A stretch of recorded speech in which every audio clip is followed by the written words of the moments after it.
Positive అయితే developed country, negative అయితే developing country, zero అయితే closed curtain policy. Yes or no? So how can we compare GDP with development? Is it true or not? So development is different, GDP is different. So GDP means what? Increment of production in a country. Is it right or not? By using Indians and foreigners. Is it true or not? Yes. So GDP పెరిగింది అంటే ఆ దేశంలో ఏం పెరిగినట్టు? Consumption పెరిగినట్టు. ఏం పెరిగినట్టు? Yeah, consumption పెరిగింది అంటే ఎప్పుడు పెరుగుద్ది consumption? Purchasing power capacity increase అయితే. ఎప్పుడు పర్చేసింగ్ పవర్ కెపాసిటీ ఇంక్రీజ్ అవుతుంది? ఎంప్లాయ్మెంట్ ఇంక్రీజ్ అయితే. ఏం ఇంక్రీజ్ అయితే? ఎప్పుడు ఎంప్లాయ్మెంట్ ఇంక్రీజ్ అవుతుంది? ఎప్పుడు ఎంప్లాయ్మెంట్? ఇటువైపు వేసుకోండమ్మా, మరి ఎంత దగ్గర అయితే కష్టం కదా. ఇటువైపు కూర్చోండి, ఇటువైపు వేసుకోండి, లేదంటే ఇక్కడ కూర్చోవచ్చు. రండి, జరగండి అమ్మా, కొంచెం జరగండి. రైట్, అటువైపు వెళ్ళండి కొంతమంది. సెంటిమెంట్ ఏం లేదుగా, పక్కన కూర్చోవాలి ఇద్దరని. రైట్, వెళ్ళండి. Right right. సో నెక్స్ట్ ఏమన్నాం? ఏదైనా కంట్రీలో జీడిపి పెరిగింది అంటే ప్రొడక్షన్ పెరిగింది. ఓకే, సో ప్రొడక్షన్ పెరిగింది అంటే ఇవన్నీ పెరుగుతాయి. రైట్. ఎక్స్పోర్ట్స్ ఏమవ్వాలి? ఇంక్రీజ్. ఇంపోర్ట్స్ ఏమవ్వాలి? డిక్రీజ్ అవ్వాలి. క్లారిటీ వచ్చింది కదమ్మా? రైట్. సో నెక్స్ట్ ఏమన్నాం? GNP. What is GNP? GDP plus NFIA. What is NFIA? Net factor income from abroad. Net factor income from abroad, విదేశాల నుండి భారతదేశానికి వచ్చేటువంటి ఆదాయం. విదేశాల నుండి భారతదేశానికి వచ్చేటువంటి ఆదాయాన్ని మనం ఏమనాలమ్మా? ఎన్ఎఫ్ఐఏ. ఏమనాలి? సో ఆల్వేస్ ఎన్ఎఫ్ఐ ఈక్వల్ ఏం చెప్పాలమ్మా? R minus P. ఏమన్నా? R minus P. ఏమన్నా? R minus P. R minus P equal ఏమని చెప్పాలా? NFIA. Clear, right? Yes. Next NDP. తెలుసు మీకు? What is NDP? Net domestic product. ఎలా చెప్పాలి? సేమ్ జీడిపి అమ్మా, same GDP, but in place of G N ఉంది అంతే.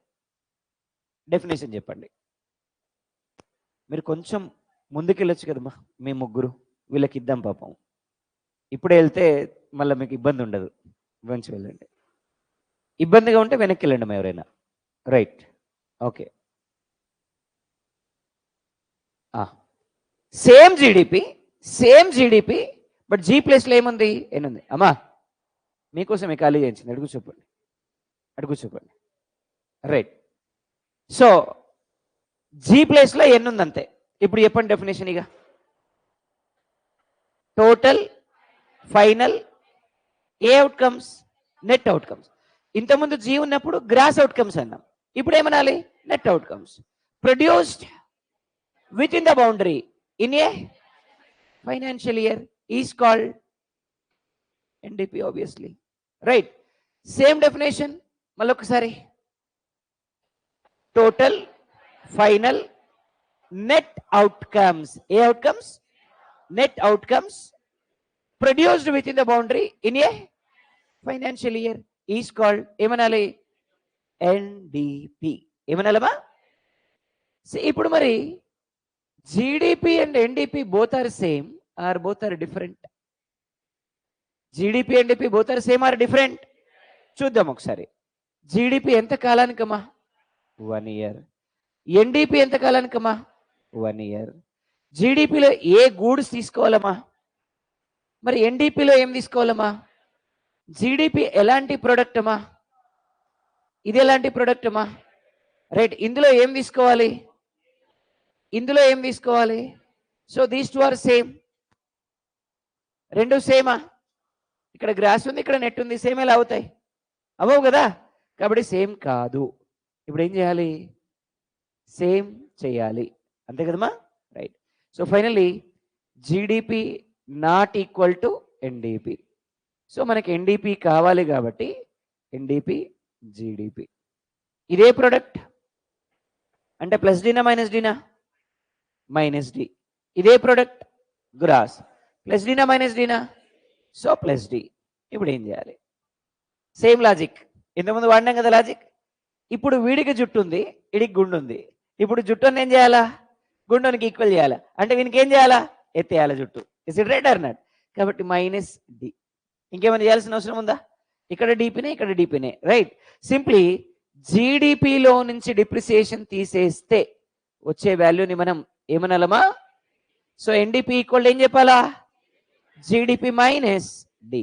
జీడిపి మైనస్, అదే జిఎన్పి అయితే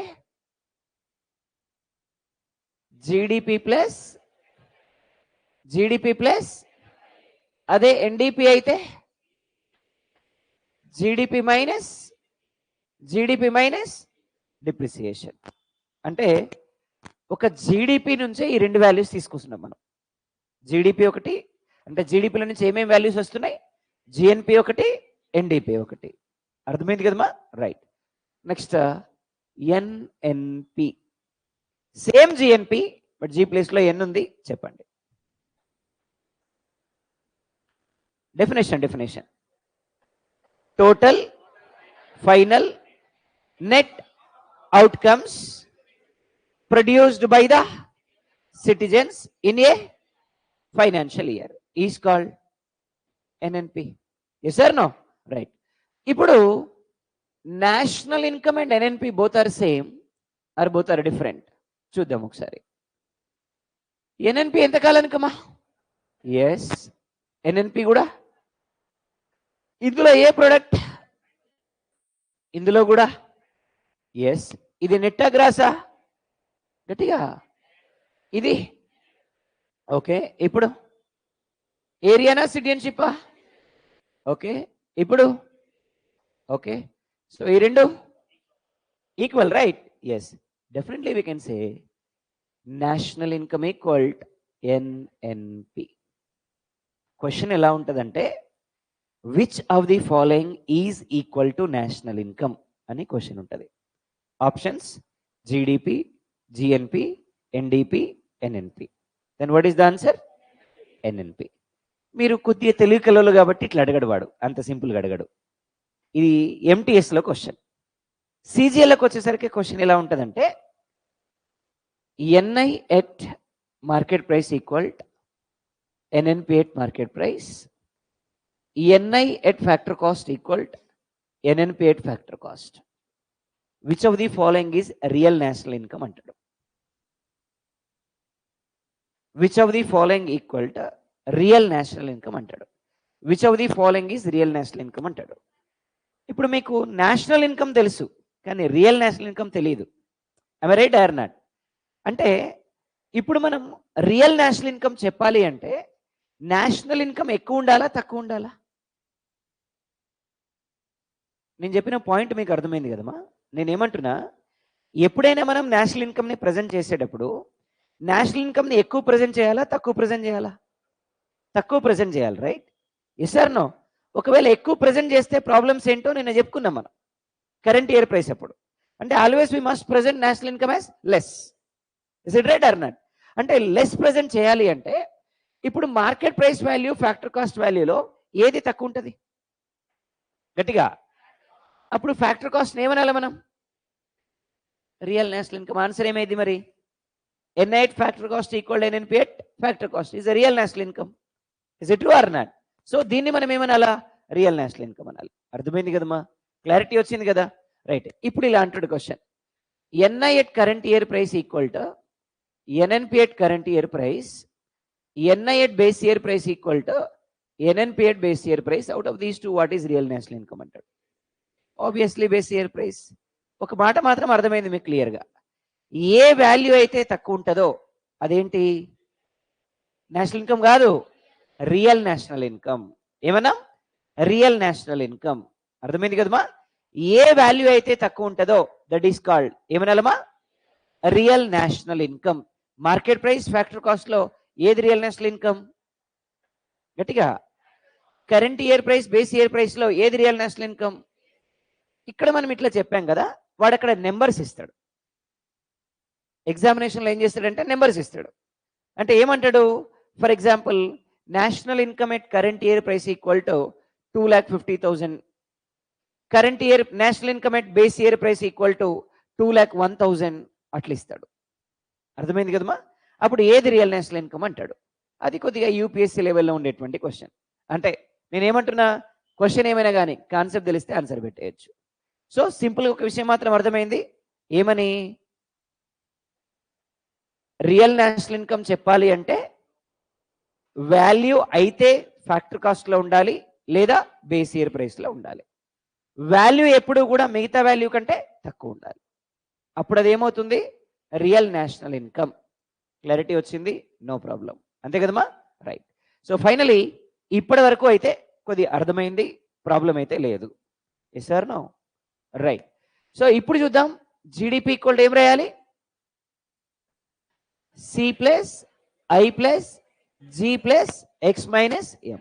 సి అంటే, ఐ అంటే, జి అంటే, ఎక్స్ అంటే, ఎం అంటే ఎస్, దెన్ జిఎన్పి అంటే జీడిపి ప్లస్ నెక్స్ట్ ఎన్డిపి అంటే జీడిపి మైనస్, రైట్, ఎన్ఎన్పి అంటే నేషనల్ ఇన్కమే. అంతే కదమ్మా?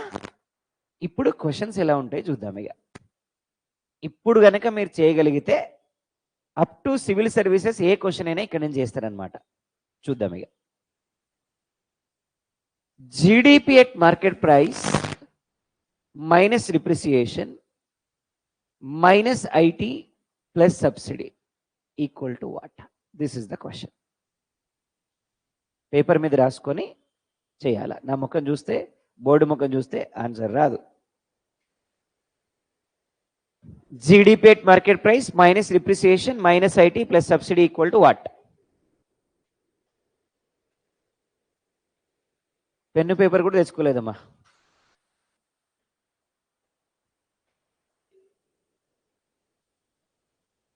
అమ్మ గుడి ఇవ్వండి అట్లే.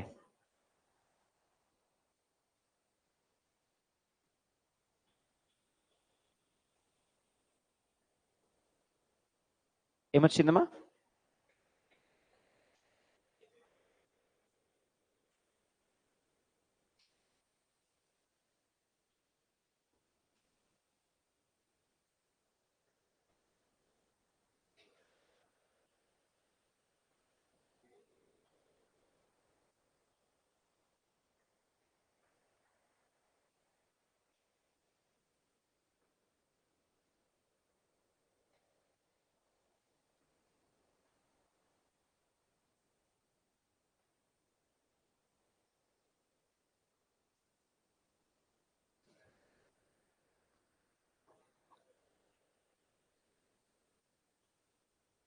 నిన్న ఎవరైతే క్లాస్కి రాలేదో ఈ చాప్టర్ అయిపోయేంత వరకు ఏం అర్థం కాదు వాళ్ళకి.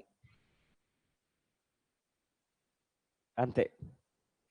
ఎట్లుంటుంది సార్ ఎకానమీ అంటే రామ్ గోపాల్ వర్మ సినిమా లెక్క ఉంటుంది.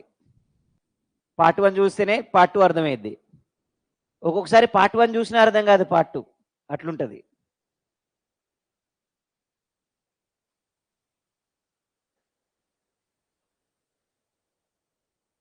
ఏమొచ్చిందమ్మా?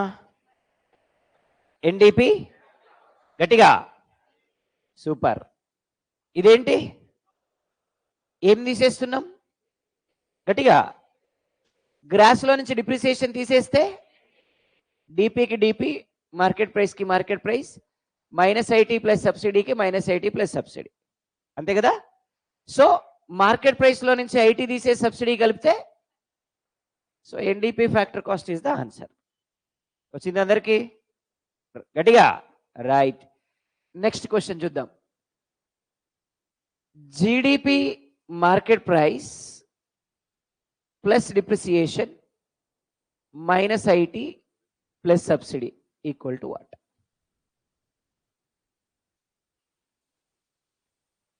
రాయాలి, రాసి చేయాలి.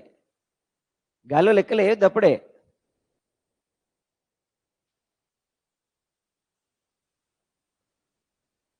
GDP plus depreciation minus IT plus subsidy, ఏం చేయలే, ఇన్ ప్లేస్ ఆఫ్ మైనస్ నేను ప్లస్ ఇచ్చిన, అంతే.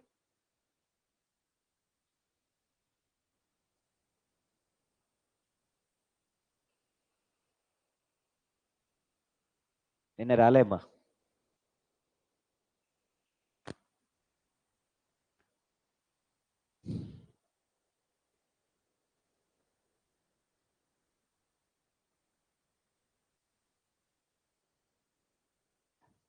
ఎంతమందికి ఆన్సర్ వచ్చింది? Raise your hands.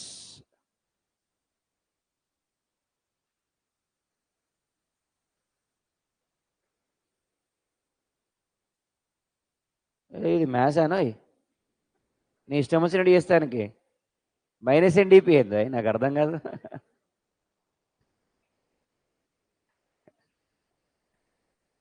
ఇదేమన్నా క్వాంటి క్లాసా లేకపోతే ప్యూర్ మ్యాథ్స్ క్లాసా? ఎడబడతాడు మైనస్లు పెడతానికి.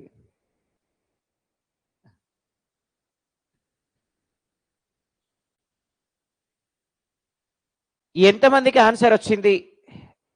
ఎంతమందికి ఆన్సర్ రాలే? ఎవరికి రాలే? ఎందుకు రాలే?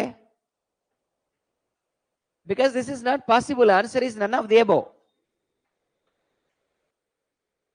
ఎవరికి ఆన్సర్ రాలేదో వాళ్ళు కరెక్ట్. అర్థమైందమ్మా? బికాస్ ఎప్పుడైనా సరే డిప్రిసియేషన్ని గ్రాస్కి యాడ్ చేస్తాం. ఎప్పుడైనా డిప్రిసియేషన్ని గ్రాస్లో నుంచి తీసేస్తాం. కలపడం సాధ్యం కాదు. Answer is none of the above. అర్థమైందమ్మా? రైట్. నెక్స్ట్ చూద్దాం. NDP at factor cost plus NFIA plus IT minus subsidy equal to what? చేయాలి. ఆవేశమే వద్దనేది. మీతో ఇదే బాధ. ఒక్కటి తెలిస్తే ఆగరిగా మీరు.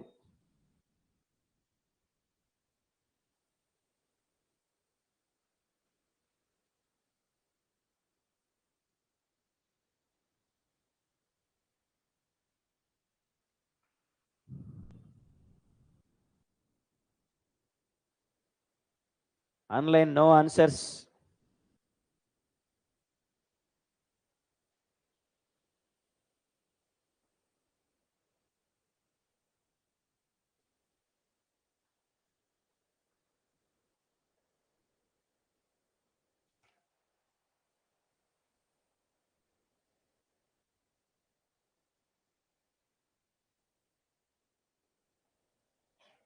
వచ్చిందమ్మా? ఏమొచ్చిందమ్మా? ఎన్ఎన్పి ఎట్ మార్కెట్ ప్రైస్ ఎంతమందికి వచ్చింది? Only 1, 2, only 2 people.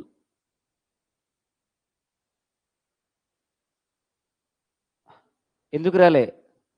వచ్చింది కానీ వేరే ఆన్సర్ ఏమైనా వచ్చిందా? ఏమొచ్చిందమ్మా answer? What is answer?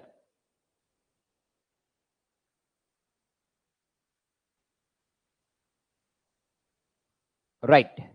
C, ఇట్లాంటిది సిమిలర్గా ఇంతకుముందు చెప్పాం. జీడిపికి ఎన్ఎఫ్ఐఏ యాడ్ చేస్తే ఏమొచ్చింది? ఇక్కడ చూడండి, ఇక్కడ గ్రాస్ ప్రొడక్ట్. ఆన్సర్లో కూడా గ్రాస్ ఉంది, అంటే చేంజ్ అవ్వలేదు గ్రాస్. అంతే కదమ్మా? ఇక్కడ డొమెస్టిక్ ఉంది. డొమెస్టిక్కి ఎన్ఎఫ్ఐ యాడ్ చేసాం. డొమెస్టిక్ ఏమైంది? నేషనల్ అయింది. అంటే ఎప్పుడు ఎన్ఎఫ్ఐ యాడ్ చేసినా డొమెస్టిక్ ఏమవుద్ది? గట్టిగా. ఇక్కడ ఎన్ యాజ్ ఇట్ ఈస్గా ఎన్ రావాలి కదా. Is it right or not? N as it ఈస్గా ఎన్ రావాలి కదా. ఇప్పుడు డొమెస్టిక్ ఏం యాడ్ చేసినాం? ఎన్ఎఫ్ఐ. అప్పుడు ఏం రావాలి? నేషనల్. ప్రొడక్ట్కి ప్రొడక్ట్. సో ఇక్కడ ఏముంది? ప్లస్ ఐటీ మైనస్ సబ్సిడీ ఏమవుద్ది? మార్కెట్. సో ఆన్సర్ ఏమైంది? NNP market price is the answer. అర్థమైంది కదమ్మా? Right. Next question. GDP market price plus NFIA minus depreciation plus IT minus subsidy equal to what?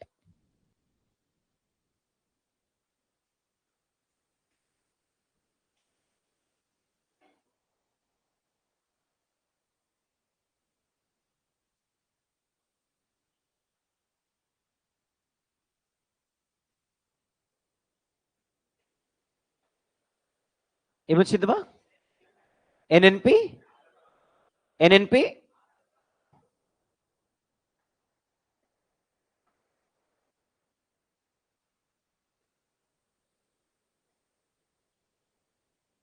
ఏమొచ్చిందమ్మా? NNP రాలే. NNP factor cost, how many people?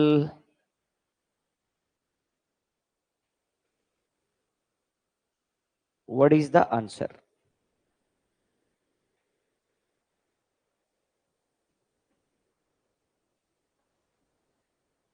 ఎందుకమ్మా?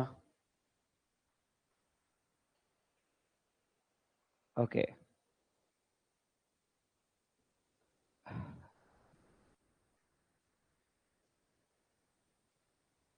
Not possible. Because ఇక్కడ ఏముంది? ఇక్కడ ఏముంది? Market ప్రైస్లో నుంచి మార్కెట్ ప్రైస్ ఎట్లా తీసేస్తాం? మళ్ళీ ఎవడన్నా market price minus market price equal to 0 అంటాడు. ఇది 0 లెక్కలు అవి. నాట్ పాసిబుల్, సాధ్యం కాదు. బికాస్ మార్కెట్ ప్రైస్లో నుంచి మార్కెట్ ప్రైస్ తీసేయలేం.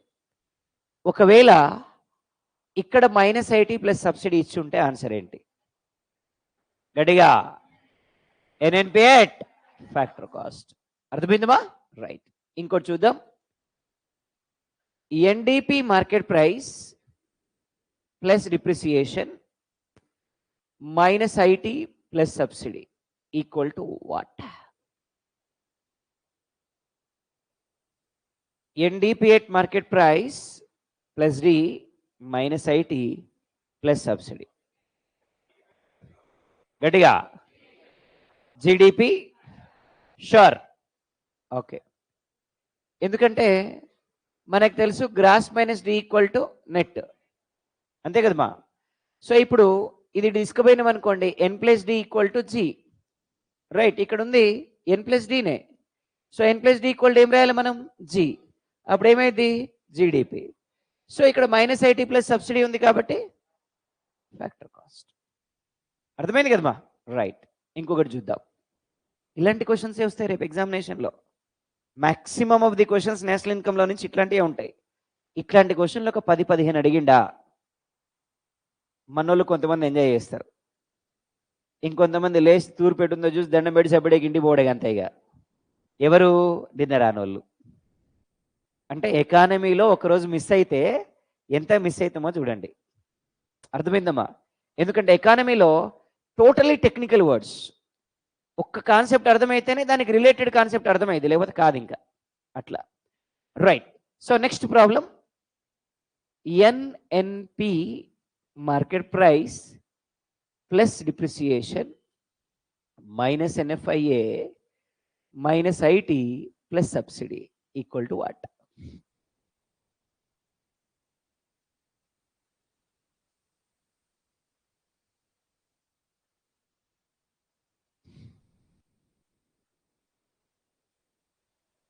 చేయాలి. బోర్డు ముఖం చూడొద్దు, చేస్తే వస్తుంది.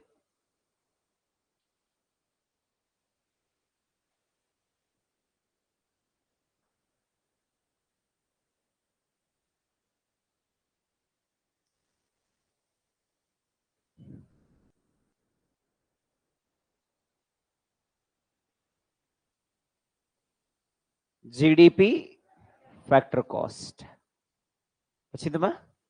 Sure. GDP factor cost answer రాలే? ఓకే, చేయండి.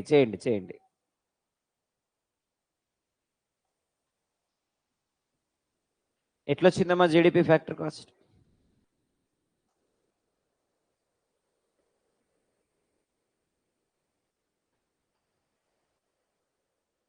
Okay, -NFIA GDP factor cost. Okay, రాలే?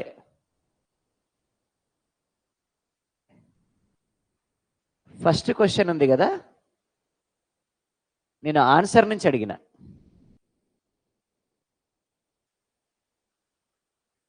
ఇప్పుడు మీరు ఫస్ట్ క్వశ్చన్కి సొల్యూషన్ చేశారు కదా, ఈ క్వశ్చన్కి సొల్యూషన్ చేస్తే ఇదే ఆన్సర్ వస్తుంది. చూద్దాం. N+D. Okay, GNP market price. Okay, right. ఇప్పుడు మనకి డొమెస్టిక్కి ఎన్ఎఫ్ఐఏ కలిపితే నేషనల్ వస్తుంది, అంతే కదమ్మా? ఇటు పట్టుకుపోండి. ఎన్ మైనస్ ఎన్ఎఫ్ఐఏ ఈక్వల్ ఏమైంది? మీకు అలవాటే కదా అట్లా పట్టుకుపోవడం, మ్యాథ్స్లో పట్టుకుపోతుంటారు కదా ఎప్పుడు. Is it right or not? Yes. ఇప్పుడు ఇక్కడ ఏముంది? ఎన్ మైనస్ ఎన్ఎఫ్ఐఏ ఉంది. So N minus NFI equal ఏం రాయాలి? డి రాయాలి. So GDP minus IT plus subsidy, that's all. అర్థమైంది కదమ్మా? రైట్. ఓకే కదా? అంతే. ఇలాంటి క్వశ్చన్స్ మనకి, ఈ స్టాండర్డ్ క్వశ్చన్స్ మనకి యూపీఎస్సీలో ఉంటాయి. ఒక లైన్ 2 లైన్ క్వశ్చన్లన్నీ సిజిఎల్ సిహెచ్ఎస్ఎల్లో ఉంటాయి, అంతే. స్టాండర్డ్ ఏదైనా టాపిక్ మాత్రం ఒకటే. నేను చెప్పింది అర్థమైంది కదా? కంటెంట్ తెలిస్తే అంతే. సినిమాలు అంటారు ఏదో సినిమాలో, కంటెంట్ ఉన్నోడు కట్అవుట్తో పని లేదని. Is it right or not? అది. చలో, క్లియర్ కదా? ఏ ప్రాబ్లం అయినా చేస్తారు, నో ప్రాబ్లం, రైట్? ఎస్. ఎవరు మాట్లాడతలేరమ్మా? కొన్ని అన్ని బ్లాంక్ ఫేసులు ఉన్నాయి, నిన్న రానట్టున్నారు పాపం వీళ్ళంతా. అది ఇక దానికి మనం ఏం చేయలేమమ్మా, ఎందుకంటే మళ్ళా 4 గంటల క్లాస్ మనం చెప్పలేము, సాధ్యం కాదు అది. రైట్. సో నెక్స్ట్ వన్ ఏం చేస్తున్నాం? Personal income. What exactly personal income? Personal income అంటే మన ఇన్కమ్ అనమాట. మన ఇన్కమ్ని ఎలా క్యాలిక్యులేట్ చేస్తాం చూద్దాం. ఇక ఇప్పుడు చెప్పండి, సబ్సిడీస్ అనేవి నేషనల్ ఇన్కమ్లో పార్ట్ కాదా? Subsidies are the part of national income or not? Why? Free కాబట్టి, అంతే కదమ్మా? ఫ్రీగా వచ్చేవేవి కూడా నేషనల్ ఇన్కమ్లో తీసుకోవద్దు అని నేను చెప్పుకున్నాం మనం. అందుకని ఈరోజు సబ్సిడీస్ అనేవి నేషనల్ ఇన్కమ్లో పార్ట్ కాదు, షూర్. కానీ నేనేమంటున్నంటే ఈరోజు పార్టే అంటున్నా. సార్ అట్టెట్లా సార్, రోజుకి మాట మాట్లాడతారా మీరు? నిన్నేమో కాదన్నారు, ఇవాళ అవునంటున్నారు. రైట్. ఇప్పటికే మేము కన్ఫ్యూజన్లో ఉంటే రోజుకో మాట మాట్లాడితే ఎట్లా? చూద్దాం. మనం ఏం మాట్లాడినా అంత ఈజీగా చెప్పేది కాదు, బ్యాక్గ్రౌండ్ ఉంటుంది, అంతేగా? చూద్దాం ఎట్లన్నా. ఫర్ ఎగ్జాంపుల్, ఏ అనేట ఆయన ఒక ఆయన పెద్ద ఆయన ఉన్నాడమ్మా. ఈయనకి బిసిడిఈఎఫ్ అనే కొడుకులు ఉన్నారమ్మా. ఉమ్మడి కుటుంబం. అరే పిల్లల గురించి ఆలోచించకండి రా భయ్, మన జనరేషన్ ఏమన్నా. Is it right or not? ఎప్పుడన్నా పెళ్ళి, పిల్లలు, ప్రేమ అంటే మన వాళ్ళు అసలు ఇక్కడ ఉండరు కొద్దిసేపు. ఇదే వచ్చింది బాధ. అయ్యో మాట్లాడుకుంటూ ఉండలేం మనం క్లాస్లో. రైట్. సో ఈయనకి ఒక 5 కొడుకులు ఉన్నారు. రైట్. జాయింట్ ఫ్యామిలీ, అందరూ కలిసే ఉన్నారు. మళ్ళీ బీకి ఇంట్లో 5 మెంబర్స్ ఉన్నారు. ఆయన, వాళ్ళ ఆవిడ, 3 పిల్లలు. రైట్. 5 ఉన్నారు. పెద్ద ఆయనకి ఈ బీకి 8,000 ఇన్కమ్ వస్తుంది. తీసుకెళ్ళి పెద్ద ఆయనకి ఇస్తే పెద్ద ఆయన ఖర్చులకి 6,000 రూపీస్ ఇచ్చిండు. సికి ఇంట్లో 4 ఉన్నారు, 2 పిల్లలు, 2 పెద్దోళ్ళు. ఈయనకి 6,000 రూపీస్ ఇన్కమ్ వస్తుంది. తీసుకెళ్ళి పెద్ద ఆయనకి ఇస్తే పెద్ద ఆయన ఖర్చులకి 5,000 రూపీస్ ఇచ్చిండు అనుకుందాం. డికి ఇంట్లో 3 ఉన్నారు, 2 పెద్దోళ్ళు, 1 పిల్లోడు. ఇన్కమ్ 5,000 వస్తుంది. తీసుకెళ్ళి పెద్ద ఆయనకి ఇస్తే పెద్ద ఆయన ఖర్చులకి 4,000 రూపీస్ ఇచ్చిండు. ఈ ఇంట్లో 2 ఉన్నారు, కొత్తగా పెళ్ళయింది, ఇంకా పిల్లలు కాలే. రైట్. ఒరే మీ బాధ ఏందిరా నాయన? వాడికి ఎవడికో పిల్లలు కాలేదంట, మీరు బాధపడుతున్నారు. రైట్. సో 4,000 ఖర్చులకి 3,000 ఇచ్చింది. ఇక మీకు అర్థమైంది, స్టిల్ బ్యాచిలర్. రైట్. ఈయనకి ఇన్కమ్ ఏం లేదు, పెద్ద అయిన ఖర్చులకి 1,500 ఇస్తున్నాడు. అందరిలోకి అదృష్టవంతుడు ఎవరు? Definitely F. Right? Yes or no? Right. ఇప్పుడు నేనేమంటున్నా, what is the income of the family A అంటున్నా. What is the income of the family A అంటే 8,000 ప్లస్ 6,000. ఎంత? 14,000 ప్లస్ 5,000, 19,000 ప్లస్ 4,000, 23,000 మైనస్ గినస తర్వాత ముచ్చట. యాడ్ అయితే చేయొద్దు, అంతే కదమ్మా. మైనస్ చేస్తామా, ఇంకోటి చేస్తామా తర్వాత సంగతి, కానీ యాడ్ అయితే చేయొద్దు. మొత్తం ఇన్కమ్ ఎంత? గట్టి చెప్పాలా? ఏంటమ్మా ఈ 23,000? Income of family A. Income of family A ఎంత? గట్టిగా. ఇది ఫ్యామిలీకి అయితే ఏ, ఫ్యామిలీ ఇన్కమ్. దేశానికైతే national income. Is it right or not? దేశానికైతే ఫ్యామిలీకి కాబట్టి గట్టి చెప్పాలా? ఇప్పుడు నేను ఈ 1,500ని సబ్సిడీ అంటున్నా, అనొచ్చా అనకూడదా? మీ ఇష్టం సార్, ఏమన్నాను అంటారా? అర్థమైందా? సబ్సిడీ అనొచ్చు కదమ్మా. ఇప్పుడు వీటికి కష్టపడ్డే వచ్చాయా? ఫ్రీయే కదా. మరి ఫ్రీగా వచ్చే వాటిని మనం సబ్సిడీ అనొద్దా?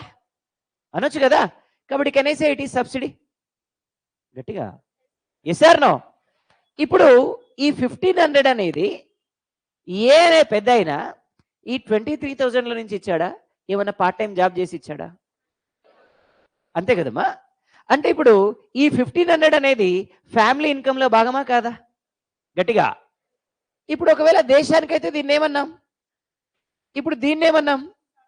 ఇప్పుడు సబ్సిడీ అనేది నేషనల్ ఇన్కమ్ లో నుంచే ఇచ్చారా? ఏమైనా సపరేట్ గా పనిచేశారా? అప్పుడు సబ్సిడీ అనేది నేషనల్ ఇన్కమ్ లో భాగమా కాదా? అదే కదమ్మా ఇందాక నేను చెప్పింది.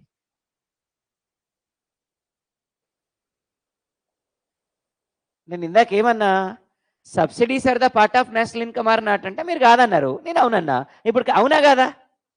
మీ కళ్ళ ముందు కనిపిస్తుందా లేదా? అవునా కాదా? గట్టిగా.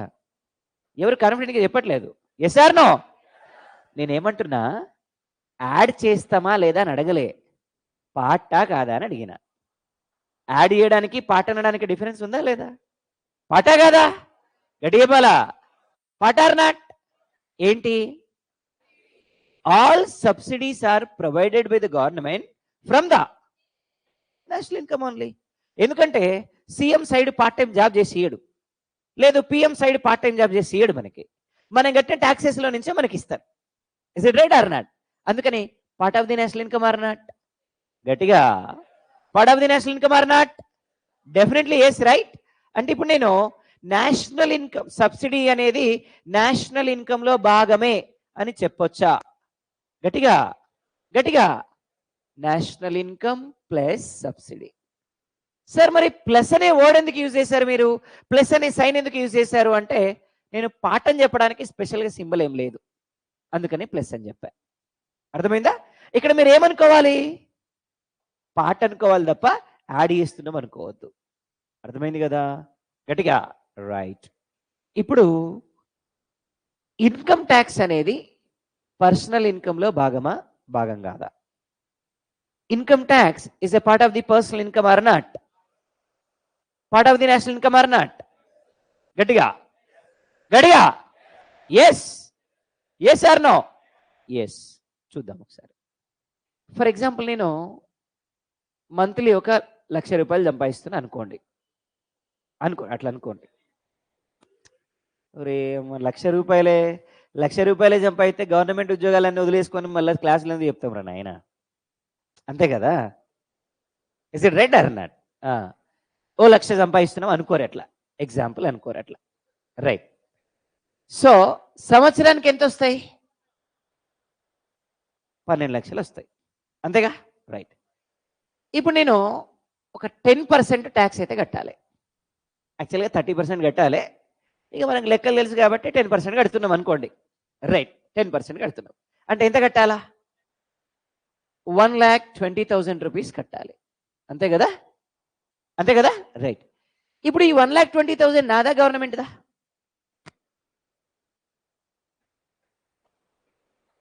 నేనేమంటున్నంటే, చాలా అలర్ట్గా ఉండాలి ఎకానమీలో, ఎస్పెషల్లీ ఈ చాప్టర్ వరకు. ఎవరికి బాగా తెలుస్తుంది సార్ అంటే ఎకానమీ? బయట బాగా తిరిగేటోళ్ళకి ఎకానమీ బాగా తెలుస్తుంది. బయట బాగా తిరిగేటోళ్ళు ఉంటారు కదా, వాళ్ళకి బాగా ఎకానమీ తెలుస్తుంది. కొనడం, అమ్మడం, తినడం ఇవన్నీ ఉంటాయి కదా, వాళ్ళకి బాగా తెలుస్తుంది. ఇప్పుడు నేనేమన్నా, ఈ 1,20,000 రూపీస్ నాదా గవర్నమెంట్దా? నాదా. గవర్నమెంట్ తీసుకుపోయి బొక్కలు కూర్చోబెడుతుంది నన్ను. నాదంటే. Is it right or not? ఇదేంటిది?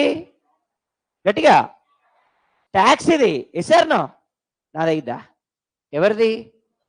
గట్టిగా. అప్పుడు ఈ ట్యాక్సెస్ అనేవి మన ఇన్కంలో భాగం అవుతాయా? అవుతాయా? ఎవరి అవుతాయి? మనవి అవుతాయా? సంపాదించేది మనమే, కానీ కట్టేది ఎవరికి?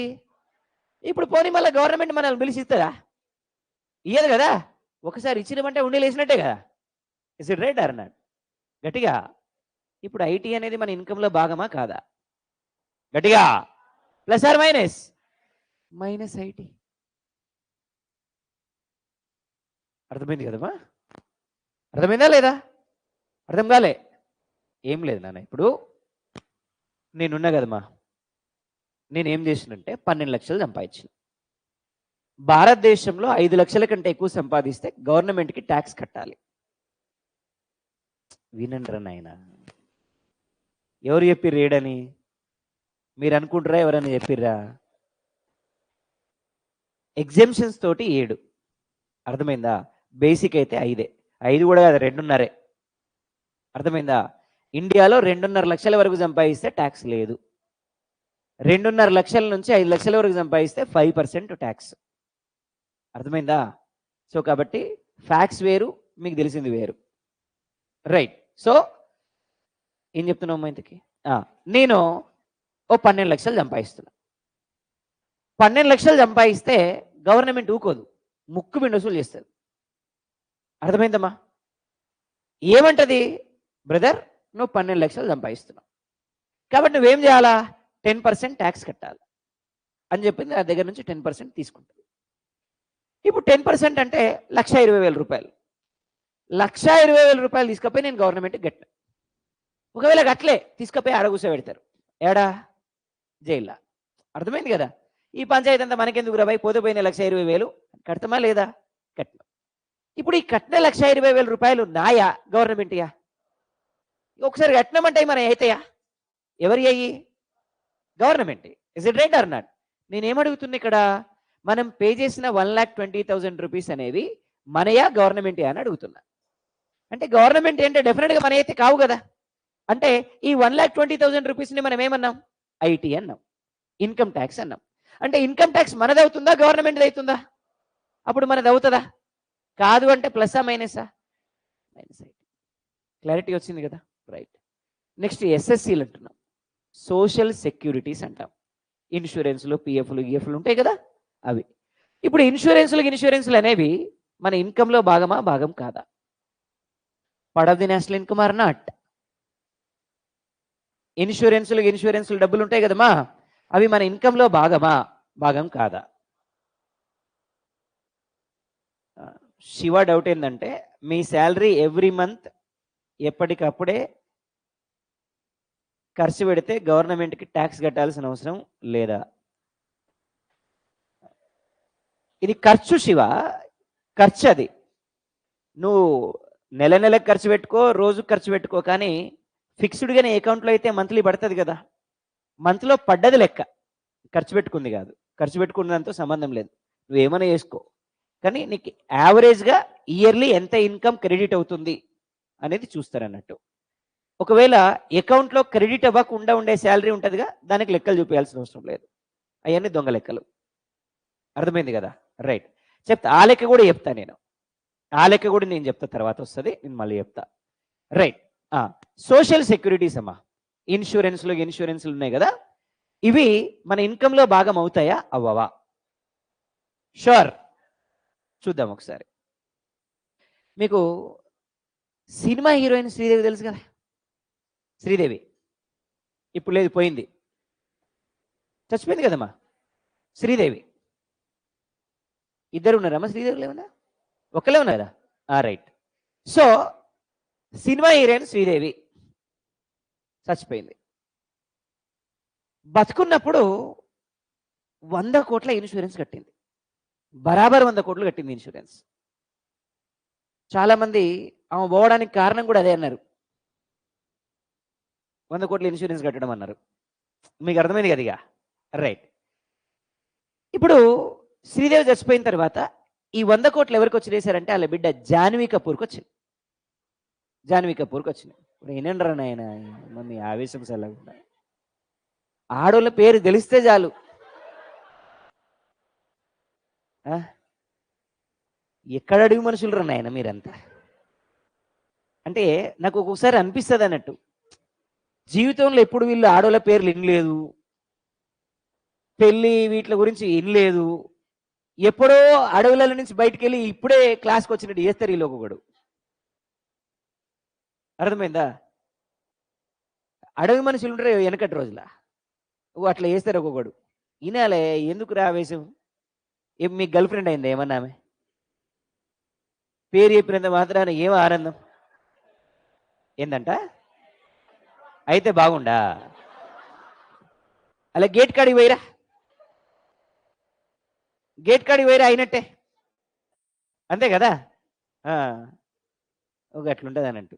అది మనిషికి ఆశ ఉండాలి. Is it right or not?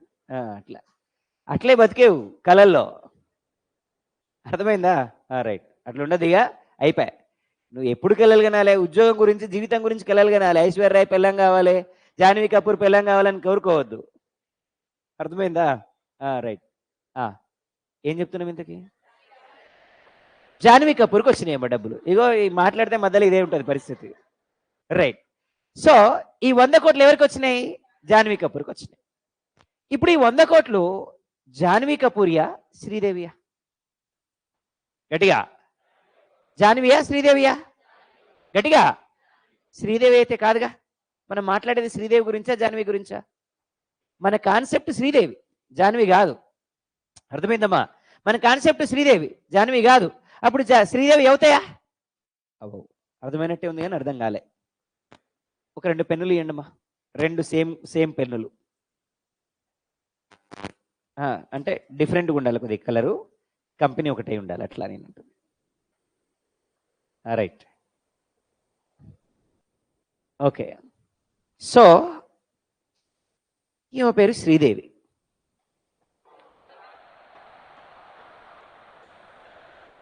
ఈమె పేరు శ్రీదేవి. ఈమె బతుకున్నప్పుడు 100 కోట్ల ఇన్సూరెన్స్ కట్టింది. ఎవరామె? మన కాన్సెప్ట్ ఎవరు? ఈమె గురించి మాట్లాడాలి, మిగతా వాళ్ళ గురించి మనకు అక్కర్లే.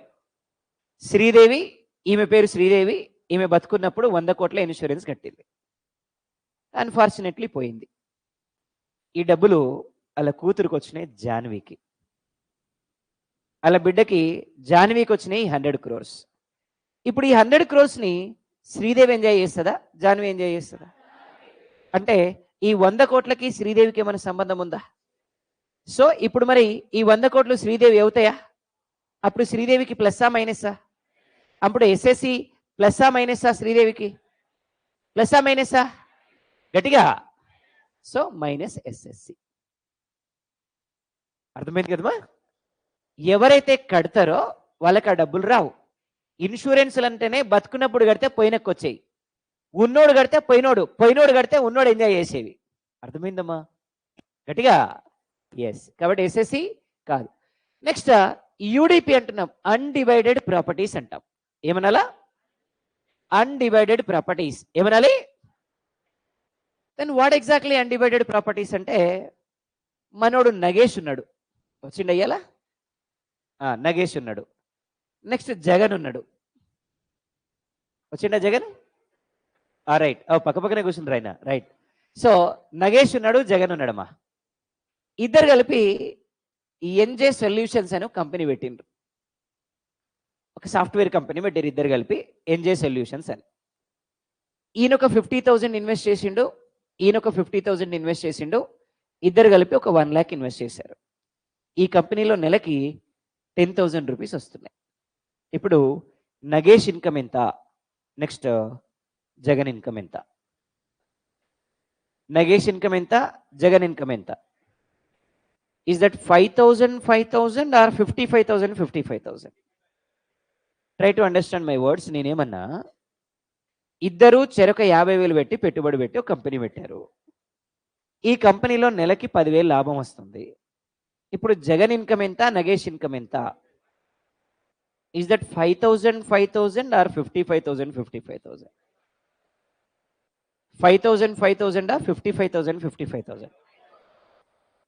Why not 55 55? వాళ్ళిద్దరు పార్ట్నర్స్ అండి. పార్ట్నర్స్ అన్నప్పుడు క్యాపిటల్ షేర్ చేసుకోవద్దు. ఏం షేర్ చేసుకోవాలి? ప్రాఫిట్స్ మాత్రమే షేర్ చేసుకోవాలి. ఒకవేళ క్యాపిటల్ని కనుక షేర్ చేసుకుంటే వాళ్ళు పార్ట్నర్స్ కాదు. Is it right or not?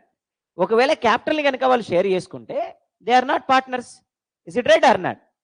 గట్టిగా. అప్పుడు ఈ యూడిపి అంటే ఏంటంటే వీళ్ళిద్దరు కలిపి పెట్టుబడి పెట్టినటువంటి ఇన్వెస్ట్మెంట్ అన్నమాట. అప్పుడు వాళ్ళ ఇన్కంలో పార్ట్ అయిద్దా? అవుతుందా అవ్వదా? ప్లస్సా మైనసా? గట్టిగా మైనస్ యూడిపి. Minus UDP. చూడండి, మన ఇన్కమ్ క్యాలిక్యులేట్ చేయడానికి గవర్నమెంట్ ఎన్ని లెక్కలు ఇస్తుంది. రేపు మీరు కమర్షియల్ ట్యాక్స్ ఆఫీసర్స్ అవుతారు కదా, ఇదే పని అనమాట. అర్థమైందా? రైట్. సో ఎవరికైనా సబ్సిడీస్ వస్తున్నాయా లేదా చూస్తుంది, అంటే ఫ్రీగా డబ్బులు వస్తున్నాయా లేదా చూస్తుంది. తర్వాత ఏమైనా ట్యాక్సులు గీక్సులు పే చేస్తున్నారా లేదా చూస్తుంది. తర్వాత ఏమైనా ఇన్సూరెన్స్ డబ్బులు ఇట్లాంటివి ఏమైనా వచ్చాయా చూస్తుంది. తర్వాత ఏమైనా కంపెనీలలో షేర్లు ఉన్నాయా లేదా చూస్తుంది. ఇవన్నీ కలిపి తీసేసిన తర్వాత ఫైనల్గా వచ్చే ఆ అమౌంట్ని నీ పర్సనల్ ఇన్కమ్ అని చెప్తుంది. అర్థమైంది కదమ్మా? So this is what personal income. So how can we say personal income? National income plus subsidy minus IT minus SSC minus UDP. ఏమనాలి దీన్ని? ఏమనాలి దీన్ని? నెక్స్ట్ డిస్పోజబుల్ ఇన్కమ్ అంటున్నాం మనం. డిస్పోజబుల్ ఇన్కమ్ అంటున్నాం. So what exactly disposable income అంటే, income which is ready to make expenditure is called disposable income. ఖర్చు చేయడానికి రెడీగా ఉండేటువంటి ఇన్కమ్నే మనం ఏమనాలమా? ఇప్పుడు ఫర్ ఎగ్జాంపుల్ నేను 12 lakhs ఎర్న్ చేస్తున్నా అనుకోండి.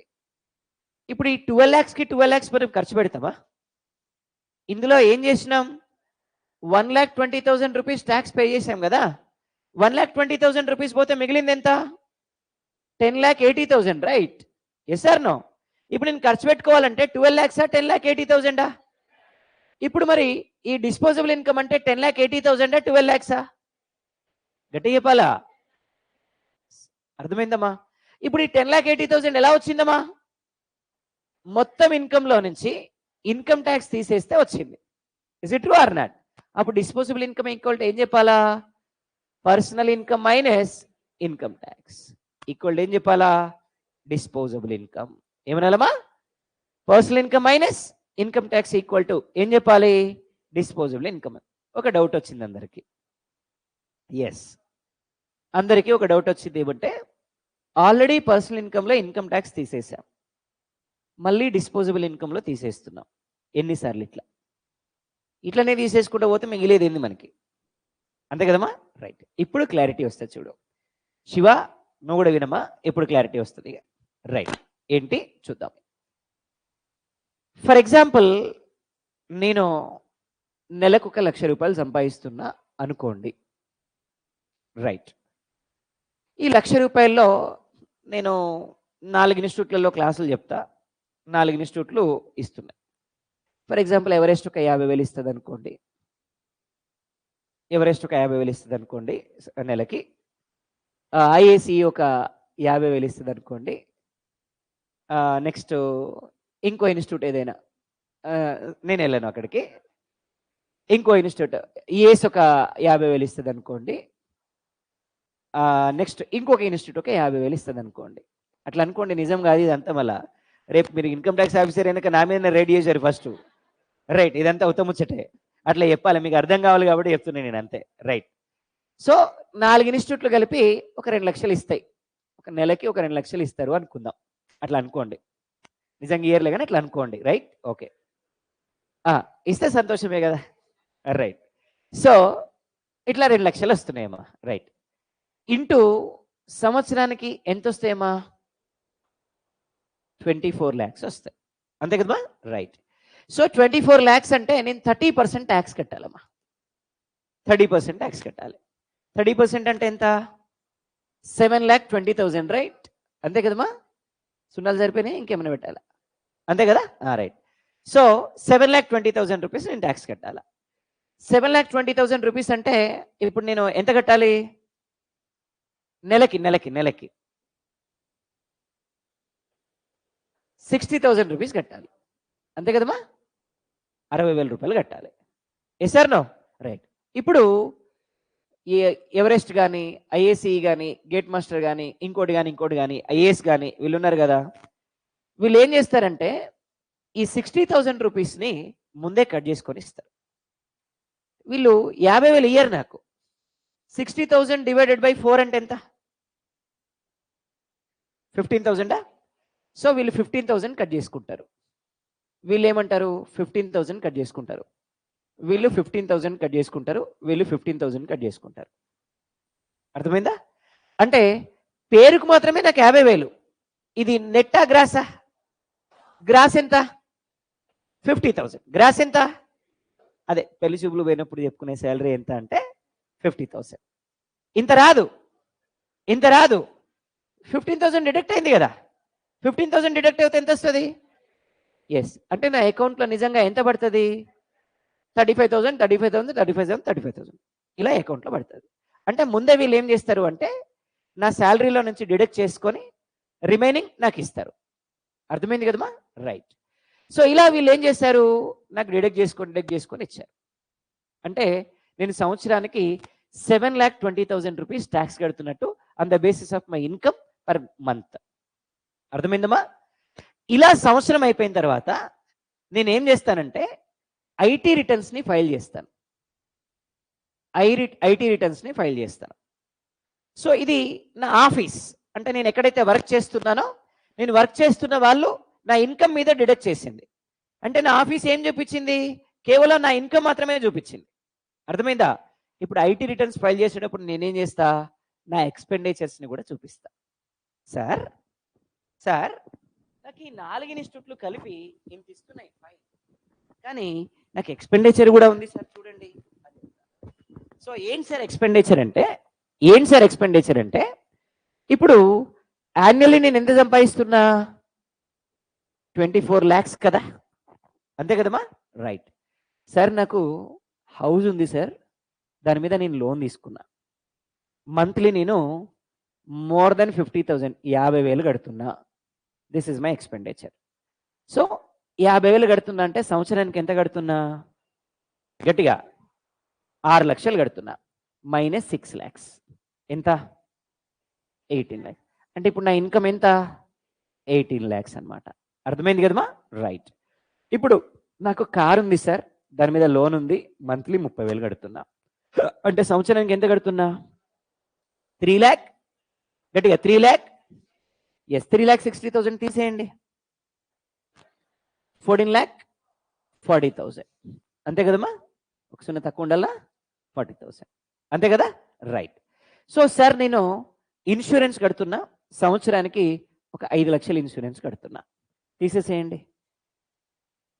గట్టిగా. మైనస్ 9,40,000 ఇప్పుడు నా ఇన్కమ్. రైట్. సార్ నేను ఎవ్రీ ఇయర్ డొనేషన్స్ 1,00,000 రూపాయలు ఇస్తున్నా. అట్లా అనుకోరి, డొనేషన్స్ 1,00,000 రూపాయలు ఇస్తున్నా. రైట్. తీసేసేయండి. 8,40,000 రూపీస్. 8,40,000. సో నేను ఇంకొక చిన్న కారు కొనుక్కున్నా. అది పెద్ద కారు, ఇది చిన్న కారు. రైట్. సో చిన్న కారుకి నెలకు 20,000 ఈఎంఐ కడుతున్నా. ఎంత?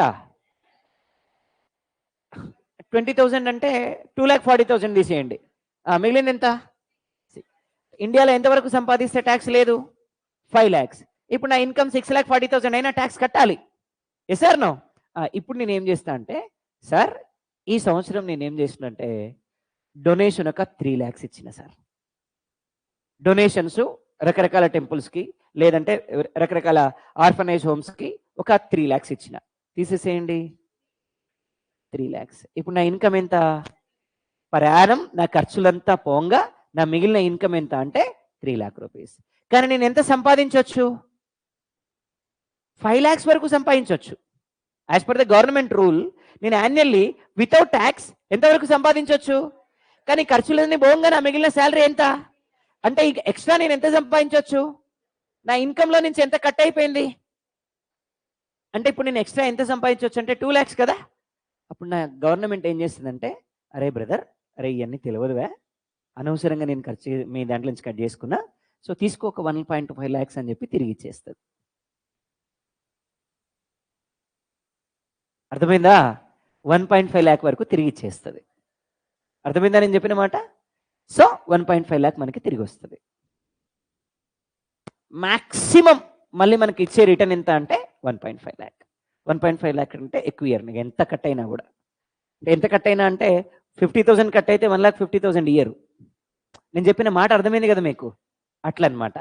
మ్యాక్సిమం మీకు ఎంత డిడక్ట్ అయినా మ్యాక్సిమం వచ్చే లిమిట్ ఎంత అంటే 1.5. అంటే 1.5 lakh వరకు మనం క్లెయిమ్ చేసుకోవచ్చు ఈ ఎగ్జామ్షన్స్ అన్ని చూపించి.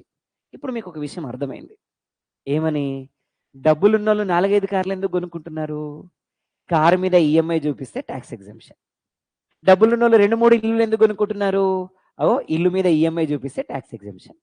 నువ్వేం కొనుక్కున్నా రేపు ఉద్యోగం వచ్చినాక ఏంట్లో కొనుక్కోవాలా? ఈఎంఐలోనే కొనుక్కోవాలా. ఫ్రిడ్జ్ కొన్నా, ఏం కొన్నా ఈఎంఐలోనే కొనుక్కోవాలి. ఎందుకు సార్? ఈఎంఐలో కొనుక్కుంటే ట్యాక్స్ ఎగ్జామ్షన్ కాబట్టి. ఇంకా నేను మిగతా లెక్కలు ఉంటే నేను తర్వాత చెప్తాను మీకు పర్సనల్గా. ఎందుకంటే ఇప్పుడు చెప్తే అఫీషియల్గా బాగుండదు మళ్ళీ. అర్థమైంది కదమ్మా? ఎక్కడ డిలీట్ చేసుకోవచ్చు నేను చెప్తాను మళ్ళీ తర్వాత. అర్థమైంది కదా? రైట్. ఇదనమాట.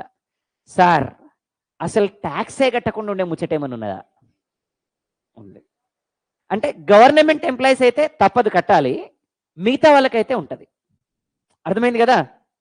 నేను శ్రీనివాసరెడ్డి సార్కి చెప్తా, సార్ 50,000 మీరు ఇస్తున్నారు కదా, అకౌంట్లో వేయకండి, క్యాష్ ఇవ్వండి. అట్లయితేనే చెప్తా, లేకపోతే చెప్పా. మిగతా వాళ్ళకు కూడా అట్లే చెప్పిన. 1 రూపాయి కూడా అకౌంట్లో వాడలే. అర్థమైందా? అర్థమైందా? అప్పుడు నేను ట్యాక్స్ కట్టాల్సిన అవసరం ఉందా? ఏదైతే అకౌంట్లో పడ్డది ఉన్నదో లెక్క అదే లెక్క. రైడ్ చేస్తే ఇంట్లో పెట్టుకొని కూర్చుంటామే మేమేమన్నా? మస్తు లెక్కలు తెలుసు మాకు. Is it right or not? అవునా కదా? ఇప్పుడు 2 లక్షలు పట్టుకపోయి ఇంట్లో పెట్టుకొని కూర్చోం కదా మనం. ఏదో ఒకటి కొనేస్తాం. Is it right or not? మరి అయిపోయి ఇంకెక్కడ కడతాం మనం? అర్థమైందా? ఇది సెకండ్ వే. గవర్నమెంట్ ఎంప్లాయీస్కి అయితే తప్పదు, ముందే కట్ చేసుకొని ఇస్తుంది గవర్నమెంట్. గవర్నమెంట్ ఎంప్లాయీస్ కానోళ్ళకి ఇది వే అనమాట. అర్థమైందా? బట్ దిస్ ఇస్ ఇల్లీగల్, అట్లా చేయొద్దు. శ్రీనివాసరెడ్డి సార్కి ఏం చెప్పాలి సార్ మనం అంటే, సార్ 50,000 ఇస్తున్నారు కదా, ఒక 20,000 అకౌంట్లో వేయండి, మిగతాది చేతికి ఇవ్వండి. అట్లా చెప్తే ఒక పద్ధతి. అర్థమైంది కదమ్మా? రైట్. ఇదంతా పోంగా వచ్చేది ఏంటి అంటే మనకి డిస్పోజబుల్ ఇన్కమ్. అర్థమైందా? ఫస్ట్ మన కంపెనీ డిడక్ట్ చేసింది కదమ్మా, అది పర్సనల్ ఇన్కమ్. ఓకేనా? కరెక్ట్ ఇదాలే? ఇంకా ఏం లేదు తల్లి. ఇప్పుడు ఫస్ట్ నాకు ఇన్స్టిట్యూట్ వాళ్ళు కట్ చేసుకున్నారు కదా 15,000, ఇది ఇన్కమ్ ట్యాక్స్. ఇవన్నీ పోగా మనం ఫైనల్గా ఐటీ రిటర్న్ ఫైల్ చేసాం కదా, ఐటీ రిటర్న్ ఫైల్ చేసిన తర్వాత మనం ఏమైనా కట్టాల్సి వస్తే అది డిస్పోజబుల్ ఇన్కమ్. అంటే ప్రతి ఒక్కరు కడతారనేం కాదు. అంటే ఫైనల్గా వచ్చిన ఇన్కమ్ మీద కొన్నిసార్లు మనకి రిటర్న్ వస్తుంది, కొన్నిసార్లు మనం పే చేయాల్సి వస్తుంది. అదే డిఫరెన్స్ అనమాట. అర్థమైంది కదా? రైట్. సో ఇది personal income and disposable income, very important. So personal లైఫ్లో ఇంపార్టెంట్, ఎగ్జామ్ పరంగా కాదు, పర్సనల్ లైఫ్లో ఇంపార్టెంట్. అర్థమైంది కదమ్మా? రైట్. లాస్ట్ వన్ ఏమన్నాం? Per capita income. ఏమన్నాం? Per capita. ఇక్కడ మనం ఏం చేయాలా? ఒక్కొక్కరి ఇన్కమ్ చెప్పాలి.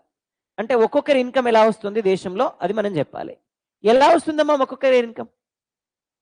గట్టిగా, national income by total population. National income by total population చేస్తే మనకి ఏమొస్తుంది? గట్టి చెప్పాలా? National income by total population చేస్తే ఏమొస్తుంది? Per capita income. ఏమనాలమ్మా?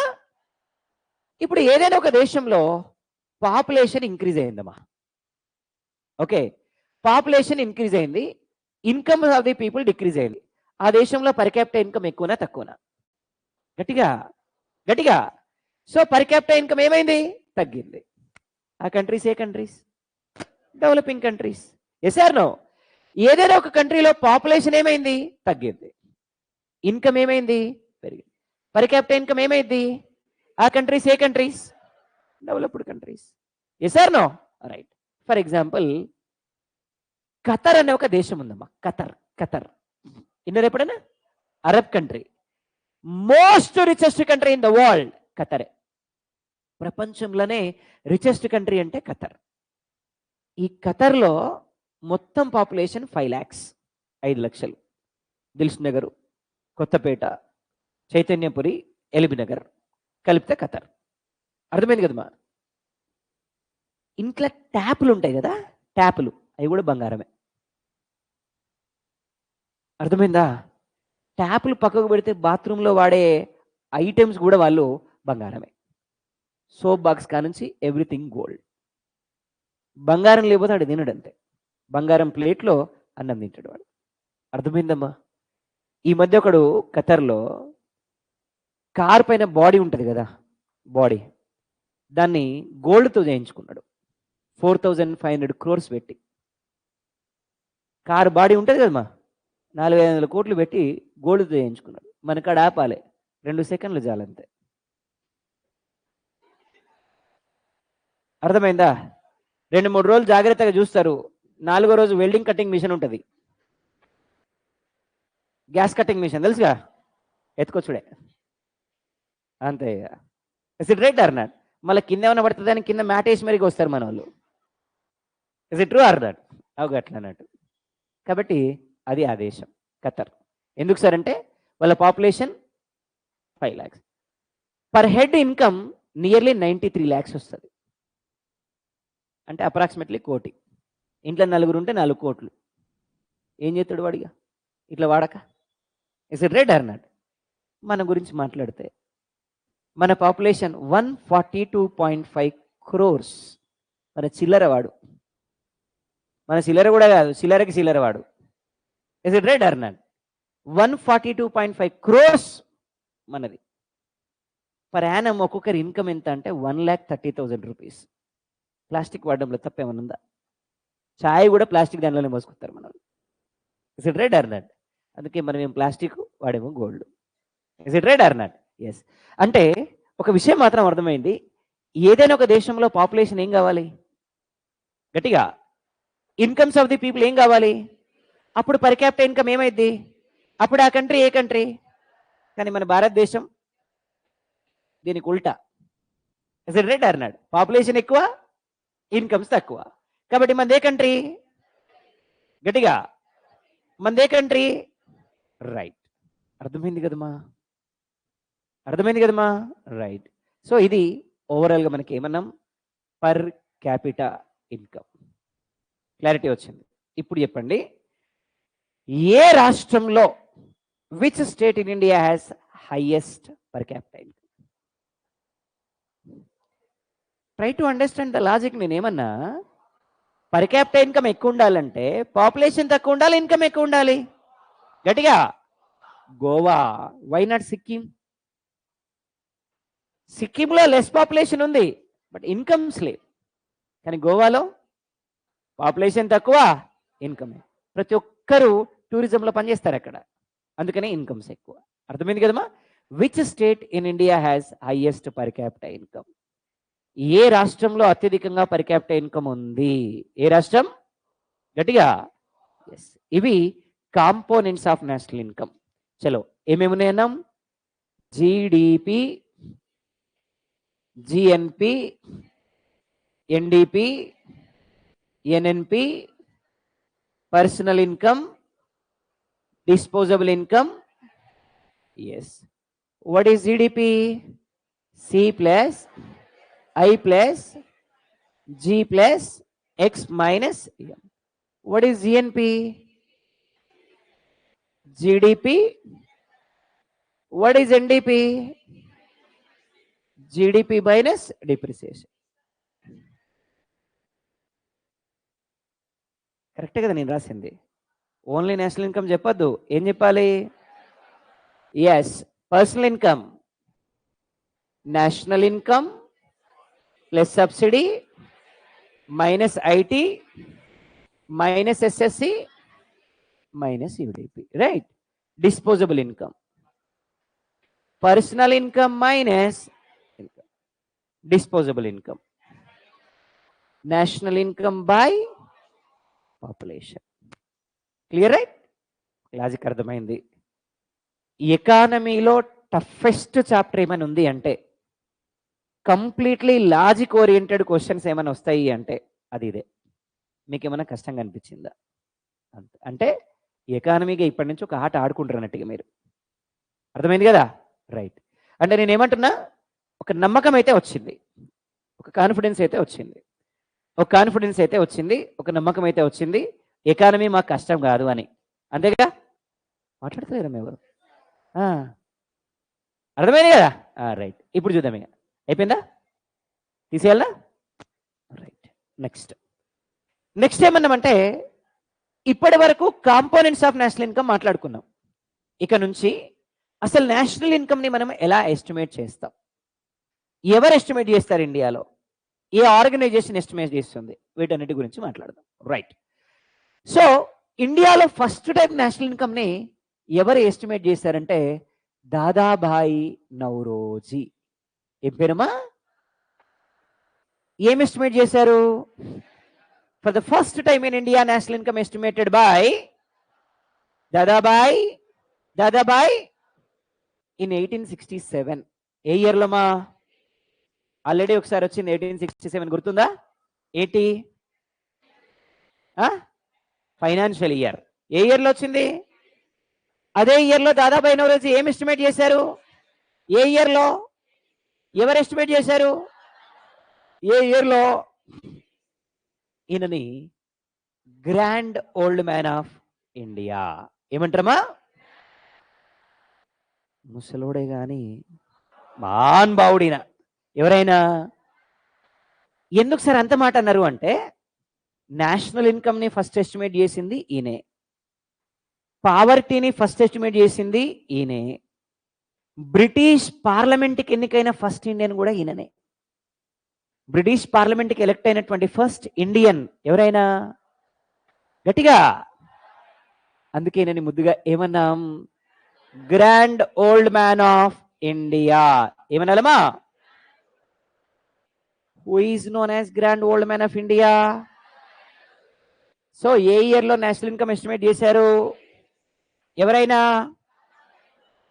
ఆ రోజు మన పర్ క్యాపిటల్ ఇన్కమ్ 20 రూపీస్ అమ్మా. అంటే సంవత్సరానికి 20 రూపాయలు సంపాదిస్తే వాడు తోపిగా. ఎప్పుడు? 1867లో సంవత్సరానికి 20 రూపాయలు సంపాదిస్తే. ఇవాళ గట్టిగా 2 ఛాయలు రావు, ఇవాళ.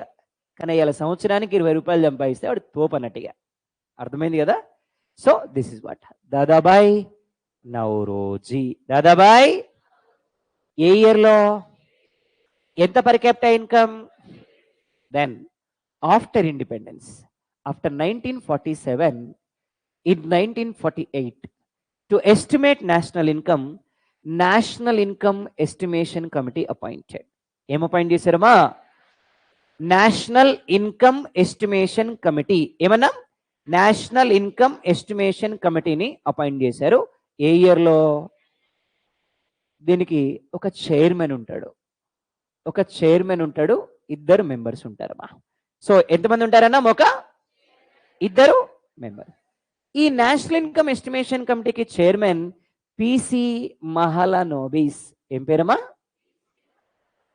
గట్టి చెప్పాలా? How many members are there? ఒక ఆయన పేరు డిఆర్ గాడ్గిల్. ఏం పేరన్నా? ఇంకొక ఆయన పేరు వికేఆర్వి రావు. ఏం పేరన్నా? So DR Gadgil and VKRV Rao. DR Gadgil and VKRV Rao. ఒక్కొక్కరి గురించి మాట్లాడదాం. First person PC Mahalanobis. ఏం పేరమ్మా? ఎవరైనా? దేనికి చైర్మన్? నేషనల్ ఇన్కమ్ ఎస్టిమేషన్ కమిటీకి. సో నేషనల్ ఇన్కమ్ ఎస్టిమేషన్ కమిటీకి చైర్మన్ ఎవరండి? పిసి. ఏ ఇయర్లో ఫామ్ అయిందమ్మా? ఎందుకు ఫామ్ అయింది? నేషనల్ ఇన్కమ్ ని ఎస్టిమేట్ చేయడానికి ఫామ్ అయింది. ఏ committee? National income estimation committee. National income estimation committee ఏ ఇయర్లో ఫామ్ అయింది? ఏం ఫామ్ అయింది? నేషనల్ ఇన్కమ్ ఎస్టిమేషన్ కమిటీ ఏ ఇయర్లో ఫామ్ అయింది? గట్టిగా. చైర్మన్ ఎవరమ్మా? ఇగో ఈయననే ఇండియాలో అఫీషియల్గా నేషనల్ ఇన్కమ్ని ఎస్టిమేట్ చేశారు. So officially in India national income estimated by, దేశంలో అధికారికంగా నేషనల్ ఇన్కమ్ ని ఎప్పుడు ఎస్టిమేట్ చేశారు? ఎవరైనా? Officially national income in India estimated by first person in India, national income estimated by officially national income estimated by. Difference ఇదమ్మా. First person అంటే Dadabhai నౌరోజ్, officially అంటే PC Mahalanobis. అర్థమైంది కదా? రైట్. మరి పిసి మహల్నబీస్ ఏం చేశాడు ఇండియాలో అంటే సెకండ్ 5-year ప్లాన్ని తయారు చేశాడు. ఏ ప్లాన్ని? Second 5-year plan in India prepared by ఎవరైనా? గట్టిగా ఏం తయారు చేశారమ్మా? ఈ ప్లాన్ని రష్యాని ఫాలో అయ్యాం మనం. రష్యాని ఫాలో అయ్యి ఇంప్లిమెంట్ చేసాం ఈ ప్లాన్ని. అందుకని Russia model in India implemented by PC Mahalanobis. In which plan? Second plan లో ఏ కంట్రీని ఫాలో అయ్యాం? ఎవరు ఇంప్లిమెంట్ చేశారు? పిసి మహల్నబీస్. ఏం పేరన్నా? ఏ కంట్రీని ఫాలో అయ్యారమ్మా? గట్టిగా రష్యాని ఫాలో అయ్యారు. ఎవరైనా? ఇందులో 4-tier మోడల్ ని ఫాలో అయ్యాం మనం. ఏ మోడల్ అన్నా? గట్టి చెప్పాలా? 4-tier model. ఏ మోడల్? సరే, ఏంటి 4-tier మోడల్ అంటే ఒకసారి చూద్దాం. అమ్మా, ఇండియాలో హైయెస్ట్ సేవింగ్స్ ఏ సెక్టార్లో ఉంటాయి? Which sector in India has highest savings? Agriculture, industrial, service, household, ఏ సెక్టార్లో ఎక్కువ ఉంటాయి? ఏ సెక్టార్లో ఇండియాలో హైయెస్ట్ సేవింగ్స్ ఉంటాయి? Which sector in India has highest savings? గట్టిగా గట్టిగా ఎక్కడ ఉంటాయి సార్ అంటే హౌస్ హోల్డ్ సెక్టార్లో ఉంటాయి. ఏ సెక్టార్లో ఉంటాయమ్మా? గట్టిగా. సో హైయెస్ట్ సేవింగ్స్ ఉండే సెక్టార్ ఏదే అంటే మ్యాక్సిమం మన డబ్బులు ఎక్కడ ఉంటాయి సార్ అంటే ఇంట్లో పోపుల డబ్బాలు ఉంటాయి. ఇంట్లో పోపుల డబ్బాలో మినీ వరల్డ్ బ్యాంక్ ఉంటుంది. అర్థమైందా? ఇంట్లో పోపుల డబ్బాలో మినీ వరల్డ్ బ్యాంక్ ఉంటుంది. హైయెస్ట్ సేవింగ్స్ ఎక్కడ ఉంటాయి సార్ ఇండియాలో అంటే గట్టిగా హౌస్ హోల్డ్ సెక్టార్. ఏ సెక్టార్ అమ్మా? ఇప్పుడు చెప్పండి అమ్మా, పోపుల డబ్బాలో ఉన్న డబ్బులు ఎప్పుడు వస్తాయి బయటికి? అరే మీరు ఆగండ్రని అయినా వీళ్ళు చెప్తారు. మీకేం తెలుసే? మీరు ఎప్పుడైనా పెట్టిన మొక్క మా పోపుల డబ్బాల రూపాయి ఉంటే నిద్ర పట్టదు మనకి. రూపాయిని 10 ఏళ్ళైనా జాగ్రత్తగా కాపాడతారు వీళ్ళు. Is it right or not? Yes or no? అయితే ఖర్చు పెట్టే గుర వీళ్ళకు ఉంటుంది, దాచిపెట్టడం మొదలు పెడితే వీళ్ళంతా దాచిపెట్టేటోళ్ళు ఎవడు ఉంటాడు? ఇక రెండు ఉంటాయి వీళ్ళ కాడ. మనం బోలాశంకర్ అంతే మనం ఇక. Is it right or not? ఎవడన్నా నువ్వు హీరోరా అంటే అయిపోయా పారా బిర్యానీ తిందామనే. Is it right or not? వాళ్ళు అట్లా కాదు. Yes or no? సేవింగ్స్ ఎక్కువ మీరు చేస్తారమ్మా. ఇంట్లో పోపుల డబ్బాలో ఉన్న డబ్బులు ఎప్పుడు వస్తాయమ్మా బయటకి? మీరు చెప్పరు. ఇక రావమ్మా. ఎమర్జెన్సీకి భర్తున్నాడు కదా, ఆయన ఏం చేస్తాడు? బంగారం కొనుక్కోవడానికి భర్తున్నాడు కదమ్మా, ఆయన కొనిస్తాడు కదా, అప్పుడు కూడా రావు.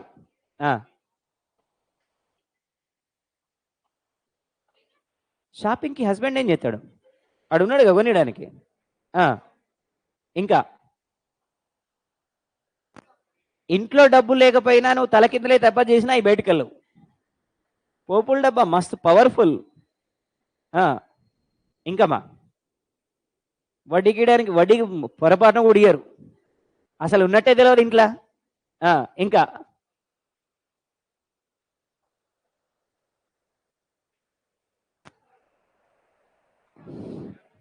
ఎనీవన్, ఇంట్లో ఉన్న పోపుల డబ్బాలో డబ్బులు ఎప్పుడు బయటకు వస్తాయి?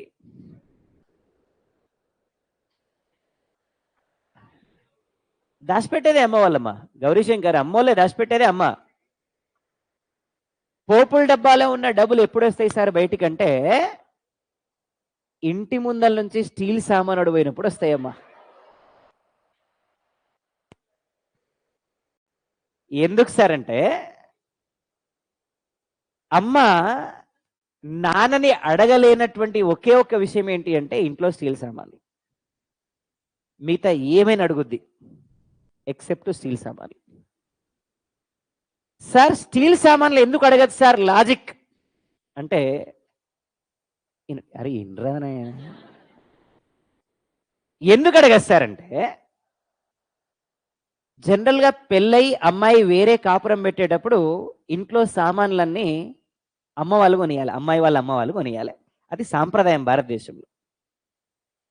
ఇప్పుడు పెళ్ళై బయటికి వచ్చిన తర్వాత ఎప్పుడైనా స్టీల్ సామాన్ అడిగిందనుకో ఆమె, ఆడు పెళ్ళై సంసారం వేరే పెట్టేటప్పుడు గిన్నెలు కొనిచ్చే కానీ మొదలు పెడతాడు, ఇప్పటి వరకు చదువుతాడు. ఈ అమ్మాయి ఇంతటి పంచాయతీ ఎందుకని ఆమె దాచిపెట్టుకొని కొనుక్కుంటుంది. అర్థమైంది కదా? ఫ్యూచర్లో మీకు ఎక్స్పీరియన్స్ అయింది. రైట్. సో కాబట్టి ఎక్కడికి వస్తున్నాయి డబ్బులన్నీ అంటే ఇండస్ట్రియల్ సెక్టార్కి వస్తుంది. అంటే మీకు అర్థం కావాలని స్టీల్ సామాన్లు అని చెప్పిన, అంటే డబ్బులన్నీ ఎక్కడికి వస్తున్నాయి? ఏ సెక్టార్ నుంచి? హౌస్ హోల్డ్ సెక్టార్ నుంచి డబ్బులు ఎక్కడికి వస్తాయి? In the form of investments. ఏ రూపంలో? మరి ఇక్కడ స్టీల్ సామాన్లు ఎక్కడికి వస్తున్నాయి? హౌస్ హోల్డ్ సెక్టార్కి వస్తున్నాయి in the form of services. దీన్ని 2 టైర్ మోడల్ అంటారమ్మా. ఏమనాలా? అంటే 2 టైర్ మోడల్లో ఏమేమి ఉంటాయి?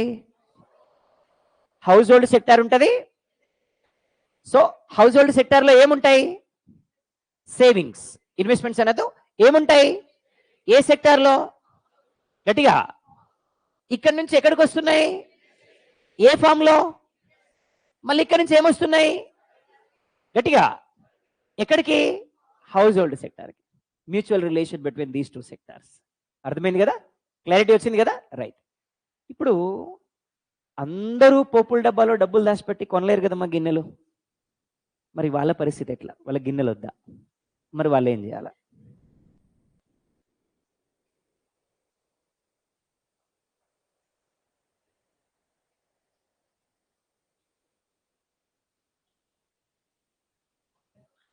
అట్లాంటి వైల్డ్ ఆలోచనలు ఏ దేవుడు సిక్కెంటికలు అంటుడు.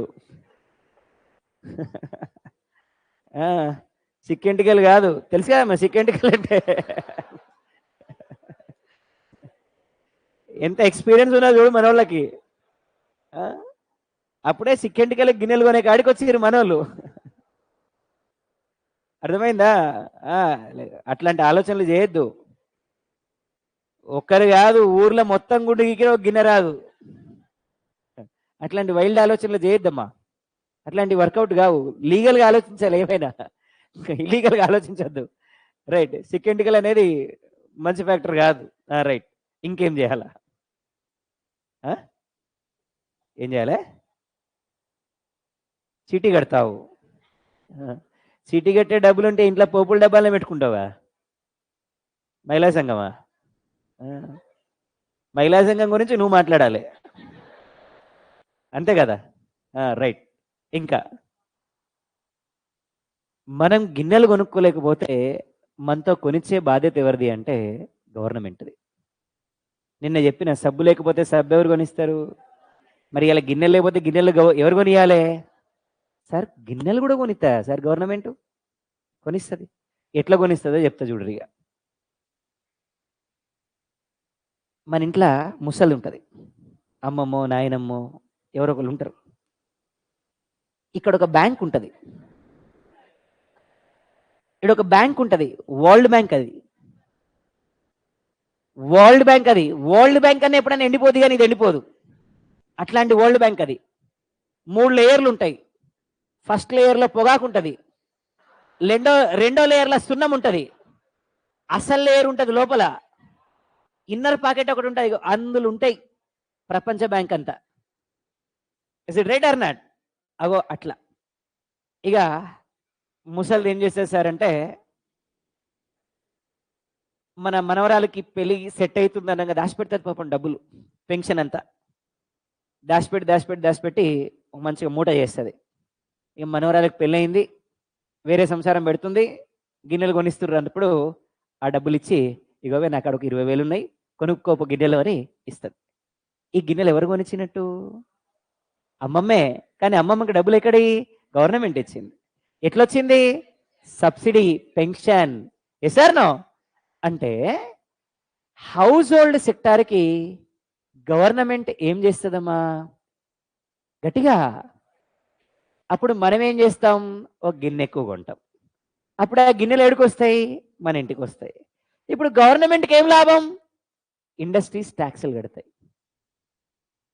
దీన్ని 3 టైర్ మోడల్ అంటారమ్మా. ఏమనాలా? 3 టైర్ మోడల్. ఏమనాలి? సో 3 టైర్ మోడల్లో ఏమేమి ఉంటాయి? Household sector, industrial sector, ఏ మోడల్? 3 tier model. ఏ మోడల్ అన్నా? Yes, clear, right. మరి ఇండియాలో ఇన్వెస్ట్మెంట్స్ ఇంక్రీజ్ అవ్వాలి. మరి ఇండియాలో ఇన్వెస్ట్మెంట్స్ ఇంక్రీజ్ అవ్వాలంటే ఏం చేయాలి? మన ఇన్వెస్ట్మెంట్స్ సరిపోతాయా? ఫారెన్ వాళ్ళని ఎంకరేజ్ చేయాలా? అంటే ఫారెన్ ఇన్వెస్ట్మెంట్స్ ఇన్వెస్ట్ చేయాలి. మరి ఫారెన్ ఇన్వెస్ట్మెంట్స్ రావాలంటే గవర్నమెంట్ ఏం చేయాలి? గవర్నమెంట్ వీళ్ళకి ఏమి ఇవ్వాలి? అప్పుడు ఇండియాలో ఇండస్ట్రీస్ ఏమవుతాయి? ఇంక్రీజ్ అవుతాయి. అప్పుడు గవర్నమెంట్కి ట్యాక్స్లు ఏమవుతాయి? అప్పుడు గవర్నమెంట్ ఏం చేస్తుంది? సబ్సిడీలని. అప్పుడు మన వాళ్ళు ఏం చేస్తారు? గిన్నె ఎక్కువ కొంటారు. అప్పుడు ఆ గిన్నె ఎడికి వస్తుంది? మన ఇంటికి వస్తుంది. దీన్ని 4 టైర్ మోడల్ అంటారమ్మా. ఏమనాలా? అంటే ఏమేమి ఉంటాయి 4 టైర్ మోడల్లో? House hold sector, industrial sector, government sector, foreign sector. ఎన్ని సెక్టార్స్ ఉంటాయి? ఏమన్నాం దీన్ని? దీని గురించి ఎవరు చెప్పారు? ఎవరు చెప్పారమ్మా దీని గురించి? పీసీ ఎన్ని టైర్ మోడల్? ఎన్నో ప్లాన్ తయారు చేశారు ఈయన? ఏ దేశాన్ని ఫాలో అయ్యారు? ఎవరైనా అఫీషియల్ గా నేషనల్ ఇన్కమ్ ఎవరు ఎస్టిమేట్ చేశారు? ఏ ప్లాన్? ఏ కంట్రీ? ఏ మోడల్? రైట్, క్లారిటీ వచ్చింది, రైట్? ఎస్. ఇంకా మనోడు PC Mahalanobis. So 4 tier model కాకుండా, రష్యాని ఫాలో అవ్వడం కాకుండా బిగ్ పుష్ మోడల్ని ఇండియాలో ఇంప్లిమెంట్ చేశారు. ఏ మోడల్? టు బీన్ సెకండ్ ప్లాన్లోనే దీన్ని ఇంప్లిమెంట్ చేశారు. ఏ మోడల్ అన్నా? Big push. ఏమన్నా? గట్టిగా దోయాలి. ఏం దోయాలి? ఇండియన్ ఎకానమీని దోయాలి. ఇండియన్ ఎకానమీని గట్టిగా దోస్తే 50 ఏళ్ళు ముందు పోవాలి. ఓ పక్క నెహ్రూ సార్ పట్టుకున్నాడు, ఇంకో పక్క పీసీ మహల్నోబిస్ సార్ పట్టుకున్నాడు. ఇద్దరు తోయడం మొదలుపెట్టారు. ఆయనకేమో కాలు జారింది, ఈయనకేమో చేయి జారింది. 50 ఏళ్ళ ముందు కాదు, 50 ఏళ్ళు వెనక్కి. దీన్ని ఏ మోడల్ అంటాం? Big push. ఏమన్నా? ఎవరిది మోడల్? పీసీ మహల్నోబిస్. ఎవరిది మోడల్? ఏ ప్లాన్లో? యాక్చువల్లీ వరల్డ్ అయితే రోజెస్టిన్ రోడాన్ ఇంప్లిమెంట్ చేశారు. రోజెస్టిన్ రోడాన్ ఇంప్లిమెంట్ చేశారు. But in India it is followed by PC Mahalanobis. In which plan? Second 5-year plan. ఏ ప్లాన్ అమ్మా? ఈయన బర్త్డే June 29. ఎప్పుడమ్మా? ఎవరి బర్త్డే? ఈయన బర్త్డేని స్టాటిస్టికల్ డేగా జరుపుకోవాలి. ఎలా జరుపుకోవాలి? ఎవరి బర్త్డే? ఎలా జరుపుకోవాలి? 2018కి ఈయన పుట్టి 125 years అయిందమ్మా. ఎన్ని ఇయర్స్ అయింది? ఇంకా ఉన్నాడా సార్ అంటే లేడు, ఎప్పుడో పోయిండు. బట్ బర్త్డే అయితే జరుపుకుంటాం కదా మనం. కాబట్టి 125 years అయింది. ఆయన బర్త్డే సందర్భంగా గవర్నమెంట్ ఆఫ్ ఇండియా 125 రూపీస్ కాయిన్ని రిలీజ్ చేసింది. ఏం కైనా 125 రూపీస్ కాయిన్ రిలీజ్ చేసింది ఎవరు? ఆర్బిఐ. ఎవరమ్మా? ఏం రిలీజ్ చేశారు? అంటే ఇట్లా రిలీజ్ చేసేటువంటి కాయిన్స్ని కొమామరేటివ్ కాయిన్స్ అంటారమ్మా. ఏమనాలి? రైట్, ఏం కాయిన్స్ అనాలి? కొమామరేటివ్ కాయిన్స్. ఏం కాయిన్స్ అనాలి? కొమామరేటివ్ కాయిన్స్ అంటే మెమొరబుల్గా ముద్రిస్తారనమాట. ఇప్పుడు ఎల్లుండి మనకి రామ్ జన్మభూమి ఉంది. రాముడి యొక్క విగ్రహాన్ని శంకుస్థాపన చేస్తూ ఉన్నాం. ఆర్బీఐ రాముడి పేరు మీద 500 రూపీస్ నోట్ రిలీజ్ చేస్తూ ఉంది. It's a commemorative currency. అర్థమైందమ్మా? కొమామరేటివ్ కరెన్సీ అంటే అది మనీ సప్లై ఉండదు మార్కెట్లో, కానీ జ్ఞాపకార్థం ముద్రిస్తారనమాట. మార్కెట్లో సర్క్యులేషన్ అవ్వదు, బట్ జ్ఞాపకార్థం ముద్రిస్తారనమాట. మన ఎన్టీ రామారావు గారి 100th బర్త్డే అయింది. 100 రూపీస్ కాయిన్ రిలీజ్ చేశారు. ఇవి కొమామరేటివ్ కాయిన్స్. అర్థమైందమ్మా? తాంజావూరులో బృహదీశ్వర టెంపుల్ ఉంటుంది, 1000 years అయింది, 1000 రూపీస్ కాయిన్ రిలీజ్ చేశారు. అట్లా కొమామరేటివ్ కాయిన్స్ అంటే ఏంటివి అంటే జ్ఞాపకార్థం ముద్రిస్తారు. So these money not circulated in the market, but it's a memorable currency. అర్థమైంది కదమ్మా? అట్లాంటి కరెన్సీ ఏమొచ్చింది? 125 రూపీస్ కాయిన్ వచ్చింది. సో 125 రూపీస్ కాయిన్ ని ఎవరి జ్ఞాపకార్థం ముద్రించారు? ఎన్నో బర్త్డే అయిపోయిన సందర్భంగా. ఇందులో మెంబర్స్ గా ఎవరున్నారమ్మా? 2 మెంబర్స్ ఆర్ దేర్. ఎవరెవరున్నారు? డిఆర్ గాడ్గిల్, గట్టిగా. ఇంకొక ఆయన ఎవరన్నా? వికేఆర్వి రావ్. ఎవరన్నా? సో డిఆర్ గాడ్గిల్ ఈయన ఏంటి సార్ అంటే ఇండియాలో 4th 5-year ప్లాన్ కి మోడల్ ఈయన. సో 4th 5-year ప్లాన్ కి మోడల్ ఎవరైనా? 2nd ప్లాన్ కి మోడల్ ఎవరమ్మా? 4th కి మోడల్ ఎవరమ్మా? గట్టిగా. ఈరోజు సెంట్రల్ నుంచి స్టేట్ కి ఫండ్స్ వస్తున్నాయి. మనం పాలిటీలో ఆర్టికల్ 280 ప్రకారం ఫినాన్స్ కమిషన్ స్పాన్సర్ చేస్తుంది ఫండ్స్ ని అన్నాం మనం. సో వీళ్ళు ఏ ఫార్ములా ప్రకారం స్పాన్సర్ చేస్తారంటే గాడ్గిల్ ఫార్ములా. ఏ ఫార్ములా? గట్టిగా. ఏ formula? According to Gadgil formula central నుంచి స్టేట్ కి ఫండ్స్ వస్తాయి అన్నమాట. ఏ ఫార్ములాని బేస్ చేసుకొని? ఏ ఫార్ములాని బేస్ చేసుకొని?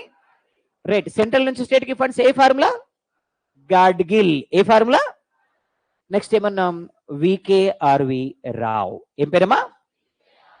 వరాహ కస్తూరి రంగ వరద రాజారావు. వికేఆర్వి రావ్. ఏం పేరన్నా? మొత్తం ఏమొద్దు, వికేఆర్వి రావ్. ఏం పేరన్నా? ఇండియాలో సైంటిఫిక్ గా నేషనల్ ఇన్కమ్ ని ఎస్టిమేట్ చేసింది ఈయననే. ఎవరైనా సైంటిఫిక్ గా ఇండియాలో నేషనల్ ఇన్కమ్ ని ఎవరు ఎస్టిమేట్ చేశారమ్మా? ఇండియాలో సైంటిఫిక్ గా పావర్టీని ఎస్టిమేట్ చేసింది కూడా ఈయననే. ఎవరైనా? సైంటిఫిక్ గా నేషనల్ ఇన్కమ్ ని ఈయననే, సైంటిఫిక్ గా పావర్టీని ఈయననే. ఎవరైనా? గట్టిగా. ఎవరైనా? సైంటిఫిక్ గా నేషనల్ ఇన్కమ్ ఎస్టిమేట్ చేశారు, సైంటిఫిక్ గా పావర్టీ ఎస్టిమేట్ చేశారు. ఎవరైనా? గట్టిగా. ఎవరైనా? సైంటిఫిక్ గా నేషనల్ ఇన్కమ్ ని, సైంటిఫిక్ గా పావర్టీని ఎస్టిమేట్ చేశారు. ఎవరైనా? వికేఆర్వి రావ్. ఎక్కడ సైంటిఫిక్ అనే పదం వచ్చిన ఆన్సర్ ఈస్ వికేఆర్వి రావ్. ఏం పేరన్నా? ఎస్. ఫైనల్ గా ఇండియాలో ఫస్ట్ టైం నేషనల్ ఇన్కమ్ ని ఎవరు ఎస్టిమేట్ చేశారమ్మా? గట్టిగా. ఏ మెథడ్ లో? అంటే ఏం తీసుకున్నాడు ఆయన? జనరల్ గా తీసుకున్నాడు ఆయన. ఆ రోజు పర్ క్యాపిటల్ ఇన్కమ్ ఎంత? గట్టిగా. So national income estimation committee ఎప్పుడు ఫామ్ అయింది? 40. చైర్మన్ ఎవరు? ఎంతమంది మెంబర్స్ ఉన్నారు? పిసి మాల్నబీస్ బర్త్డే ఎప్పుడు? ఎలా జరుపుకుంటాం? నేషనల్ స్టాటిస్టికల్ ఏ రోజుని? జూన్ 29. జూన్ ఎలా జరుపుకోవాలమ్మా? రైట్. సో ఎలా జరుపుకోవాలన్నా? Statistical day. ఎలా జరుపుకోవాలి? స్టాటిస్టికల్ డేగా జరుపుకోవాలి. అర్థమైంది కదమ్మా? రైట్. సో ఇది ఓవరాల్ గా మనకి నేషనల్ ఇన్కమ్ ఎస్టిమేషన్ ని బేస్ చేసుకుని. మరి వీళ్ళ కమిటీ ఇద్దాం ఒక పాయింట్ చెప్తే అయిపోద్ది మనకి. అంటే మధ్యలో ఆపితే మనకి మళ్ళీ సీక్వెన్స్ మిస్ అయ్యింది అందుకనే. రైట్. సో యాక్చువల్గా ఈ కమిటీ రికమెండేషన్స్ ని బేస్ చేసుకొని ఇండియాలో నేషనల్ ఇన్కమ్ ని ఎస్టిమేట్ చేయడానికి మనకి ఏం ఫామ్ అయింది సార్ అంటే 1951లో సిఎస్ఓ. ఏం ఫామ్ అయిందమ్మా? Central statistical organisation. గట్టిగా. హెడ్ క్వార్టర్స్ ఎక్కడుందంటే ఢిల్లీ. ఎక్కడుందమ్మా? ఏం ఆర్గనైజేషన్? దీనికి ఇన్ఫర్మేషన్ ఇవ్వడానికి 1950లో ఎన్ఎస్ఎస్ ఫామ్ అయింది. ఏం ఫామ్ అయింది? గట్టిగా. ఎస్. ఎన్ఎస్ఎస్ ని 1976-77లో ఎన్ఎస్ఎస్ఓగా మార్చారు. ఎలా మార్చారు? సో ఎన్ఎస్ఎస్ హెడ్ క్వార్టర్స్ ఎక్కడ ఉండేదంటే కోల్కతాలో ఉండేది. ఎక్కడ ఉండేది? సో ఇప్పుడు ఎక్కడ ఉంది సార్ అంటే ఢిల్లీలో ఉంది. ఎక్కడుందమ్మా? గట్టిగా. సో నేషనల్ స్టాటిస్టికల్ ఆర్గనైజేషన్ ఏమన్నా? దీనికి ఇన్ఫర్మేషన్ ఇవ్వడానికి డెస్ ఫామ్ అయింది. ఏం ఫామ్ అయింది? Directorate of economics and statistics అంటాం. ఏమనాలి? డైరెక్టరేట్ ఆఫ్ ఎకనామిక్స్ అండ్ గట్టిగా. డైరెక్టరేట్ ఆఫ్ ఎకనామిక్స్ అండ్ ఏం ఫామ్ అయిందన్నా? డెస్. ఏం ఫామ్ అయిందమ్మా? ఏం ఫామ్ అయిందమ్మా? ఏం ఫామ్ అయిందమ్మా? Directorate of economics and DES. Directorate of economics and statistics. Clarity వచ్చింది కదా? రైట్. ఇప్పుడు సింపుల్గా ఏమంటున్నామంటే డిస్ట్రిక్ట్ వైజ్ ఇన్ఫర్మేషన్ ని కలెక్ట్ చేసేది ఎవరంటే డెస్. అంటే స్టేట్ లో ఉంటది అనమాట డెస్. అర్థమైందమ్మా? సో స్టేట్లో ఉండే డెస్ ఏం చేస్తుంది అంటే డిస్ట్రిక్ట్ వైజ్ ఇన్ఫర్మేషన్ కలెక్ట్ చేస్తుంది. ఏపీ డెస్, టిఎస్ డెస్, కర్ణాటక డెస్, తెలంగాణ డెస్, తమిళనాడు డెస్, ఒక్కొక్క రాష్ట్రానికి ఒక్కొక్క డెస్ ఉంటుంది. వీళ్ళు ఏం చేస్తారు, డిస్ట్రిక్ట్ వైజ్ ఇన్ఫర్మేషన్ కలెక్ట్ చేస్తారు. సో కలెక్ట్ చేసి అన్ని స్టేట్లు తీసుకెళ్ళి ఎన్ఎస్ఎస్ఓకి ఇన్ఫర్మేషన్ ఇస్తుంది. అప్పుడు ఎన్ఎస్ఎస్ఓ ఏం చేస్తుంది, సగ్రిగేట్ చేస్తుంది. ఇగో వీళ్ళు అగ్రికల్చర్లో ఫస్ట్, వీళ్ళు ఇండస్ట్రీస్లో ఫస్ట్, వీళ్ళు ఎడ్యుకేషన్లో ఫస్ట్, వీళ్ళు లిటరేచర్లో ఫస్ట్, వీళ్ళు దీంట్లో ఫస్ట్, వీళ్ళు దీంట్లో ఫస్ట్, వీళ్ళు దీంట్లో ఫస్ట్ అని చెప్తుంది, సగ్రిగేట్ చేస్తుంది. ఆ డేటా తీసుకెళ్ళి సిఎస్ఓకి ఇస్తే సిఎస్ఓ ఫైనల్గా రిలీజ్ చేస్తుంది. అర్థమైంది కదమ్మా? అంటే అల్టిమేట్గా డిస్ట్రిక్ట్ వైజ్ ఇన్ఫర్మేషన్ కలెక్ట్ చేసేది ఎవరు అంటే, ఆ నుంచి తీసుకెళ్ళి ఎవరికి ఇస్తారు, ఎన్ఎస్ఎస్ఓకి ఇస్తే ఎన్ఎస్ఎస్ఓ ఎవరికి ఇస్తుంది. ఇప్పుడు సిఎస్ఓ ఎన్ఎస్ఎస్ఓ పని ఎన్ఎస్ఓ చేస్తుంది. ఎవరు చేస్తున్నారు, నేషనల్ స్టాటిస్టికల్ ఆఫీస్, ఏమన్నా ఆర్ నేషనల్ స్టాటిస్టికల్ ఆర్గనైజేషన్ ఎట్లయినా చెప్పచ్చు. So it was established in 2006. ఏ ఇయర్లో, రైట్. సో హెడ్ క్వార్టర్స్ ఎక్కడుంది, ఢిల్లీ. ఇప్పుడు ఎవరెవరు పనిచేస్తుంది ఇది, CSO plus NSS, CSO plus NSS, ఇద్దరు పని ఎవరు చేస్తారు, గట్టిగా national statistical organisation, national statistical NSO, ఏమన్నా రైట్. అప్పుడు ఏముండేది, ఎన్ఎస్ఎస్ఓ ఉండేది. గట్టిగా ఏముండేది, what is NSSO, national sample survey organisation. ఏమనాలి గట్టిగా, national sample survey. So final గా ఇండియాలో నేషనల్ ఇన్కమ్ ని ఫస్ట్ టైం ఎవరు ఎస్టిమేట్ చేశారు, గట్టిగా Dadabhai, Dadabhai, Dadabhai Naoroji, Dadabhai. So Dadabhai Naoroji national income ని ఫస్ట్ టైం ఎస్టిమేట్ చేసినప్పుడు ఆ రోజు మన పర్ క్యాపిటల్ ఇన్కమ్. మరి నేషనల్ ఇన్కమ్ ని ఎస్టిమేట్ చేయడానికి ఆఫ్టర్ ఇండిపెండెన్స్ ఏం ఏర్పడింది, national income estimation committee. Chairman ఎవరు, పిసి మహలానోబిస్. ఎవరన్నా, ఎస్. ఎన్నో ప్లాన్ తయారు చేశారు ఈయన. ఏ మోడల్ ని ఫాలో అయ్యారు, రష్యా మోడల్ ని ఫాలో అయ్యారు. Yes or no, right. ఏ మెథడ్ లో ఈయన ఇంప్లిమెంట్ చేశారు, గట్టిగా వాట్ ఈస్ 4 టైర్ మోడల్, ఏమేమి ఉంటాయి, household sector, industrial sector, government sector. Yes, household sector నుంచి ఇన్వెస్ట్మెంట్స్ ఎక్కడికి వెళ్తాయి, సో ఇండస్ట్రియల్ సెక్టార్ నుంచి ఇన్వెస్ట్మెంట్స్ గట్టిగా in the form of services, in the form of. మరి దీనికి ఇంకా గవర్నమెంట్ ఏం చేస్తుంది, సబ్సిడీ. ఏ సెక్టార్ కి, హౌస్ హోల్డ్ సెక్టార్ కి సబ్సిడీస్ ఎవరు ఇస్తారు, గట్టిగా హౌస్ హోల్డ్ సెక్టార్ కి సబ్సిడీస్ ఎవరు ఇస్తారు, అక్కడ నుంచి గట్టిగా ఇండస్ట్రియల్ సెక్టార్. క్లియర్ కదమ్మా, రైట్. ఏమన్నాం దీన్ని, 4 టైర్ మోడల్. ఏ మోడల్, ఏ ప్లాన్ లో ఇంప్లిమెంట్ చేసాం మనం 4 టైర్ మోడల్, సెకండ్ ప్లాన్. ఏ ప్లాన్ అన్నా, సైంటిఫిక్ గా నేషనల్ ఇన్కమ్ ఎవరు ఎస్టిమేట్ చేశారు, వికేఆర్వి రావ్. సైంటిఫిక్ గా పావర్టీ ఎవరు ఎస్టిమేట్ చేశారు, ఓకేనా, రైట్. సో బ్రేక్ తర్వాత మళ్ళీ చూద్దాం. బ్రేక్ ఏమైనా తొందరగా ముగించడానికి ఛాన్స్ ఉందా, హాఫ్ అన్ అవర్ కావాల్సిందేనా, తొందరగా ముగించడానికి ఛాన్సే లేదు. ఛాన్స్ ఉంటే ట్రై చేయండి, ఓకే, రైట్.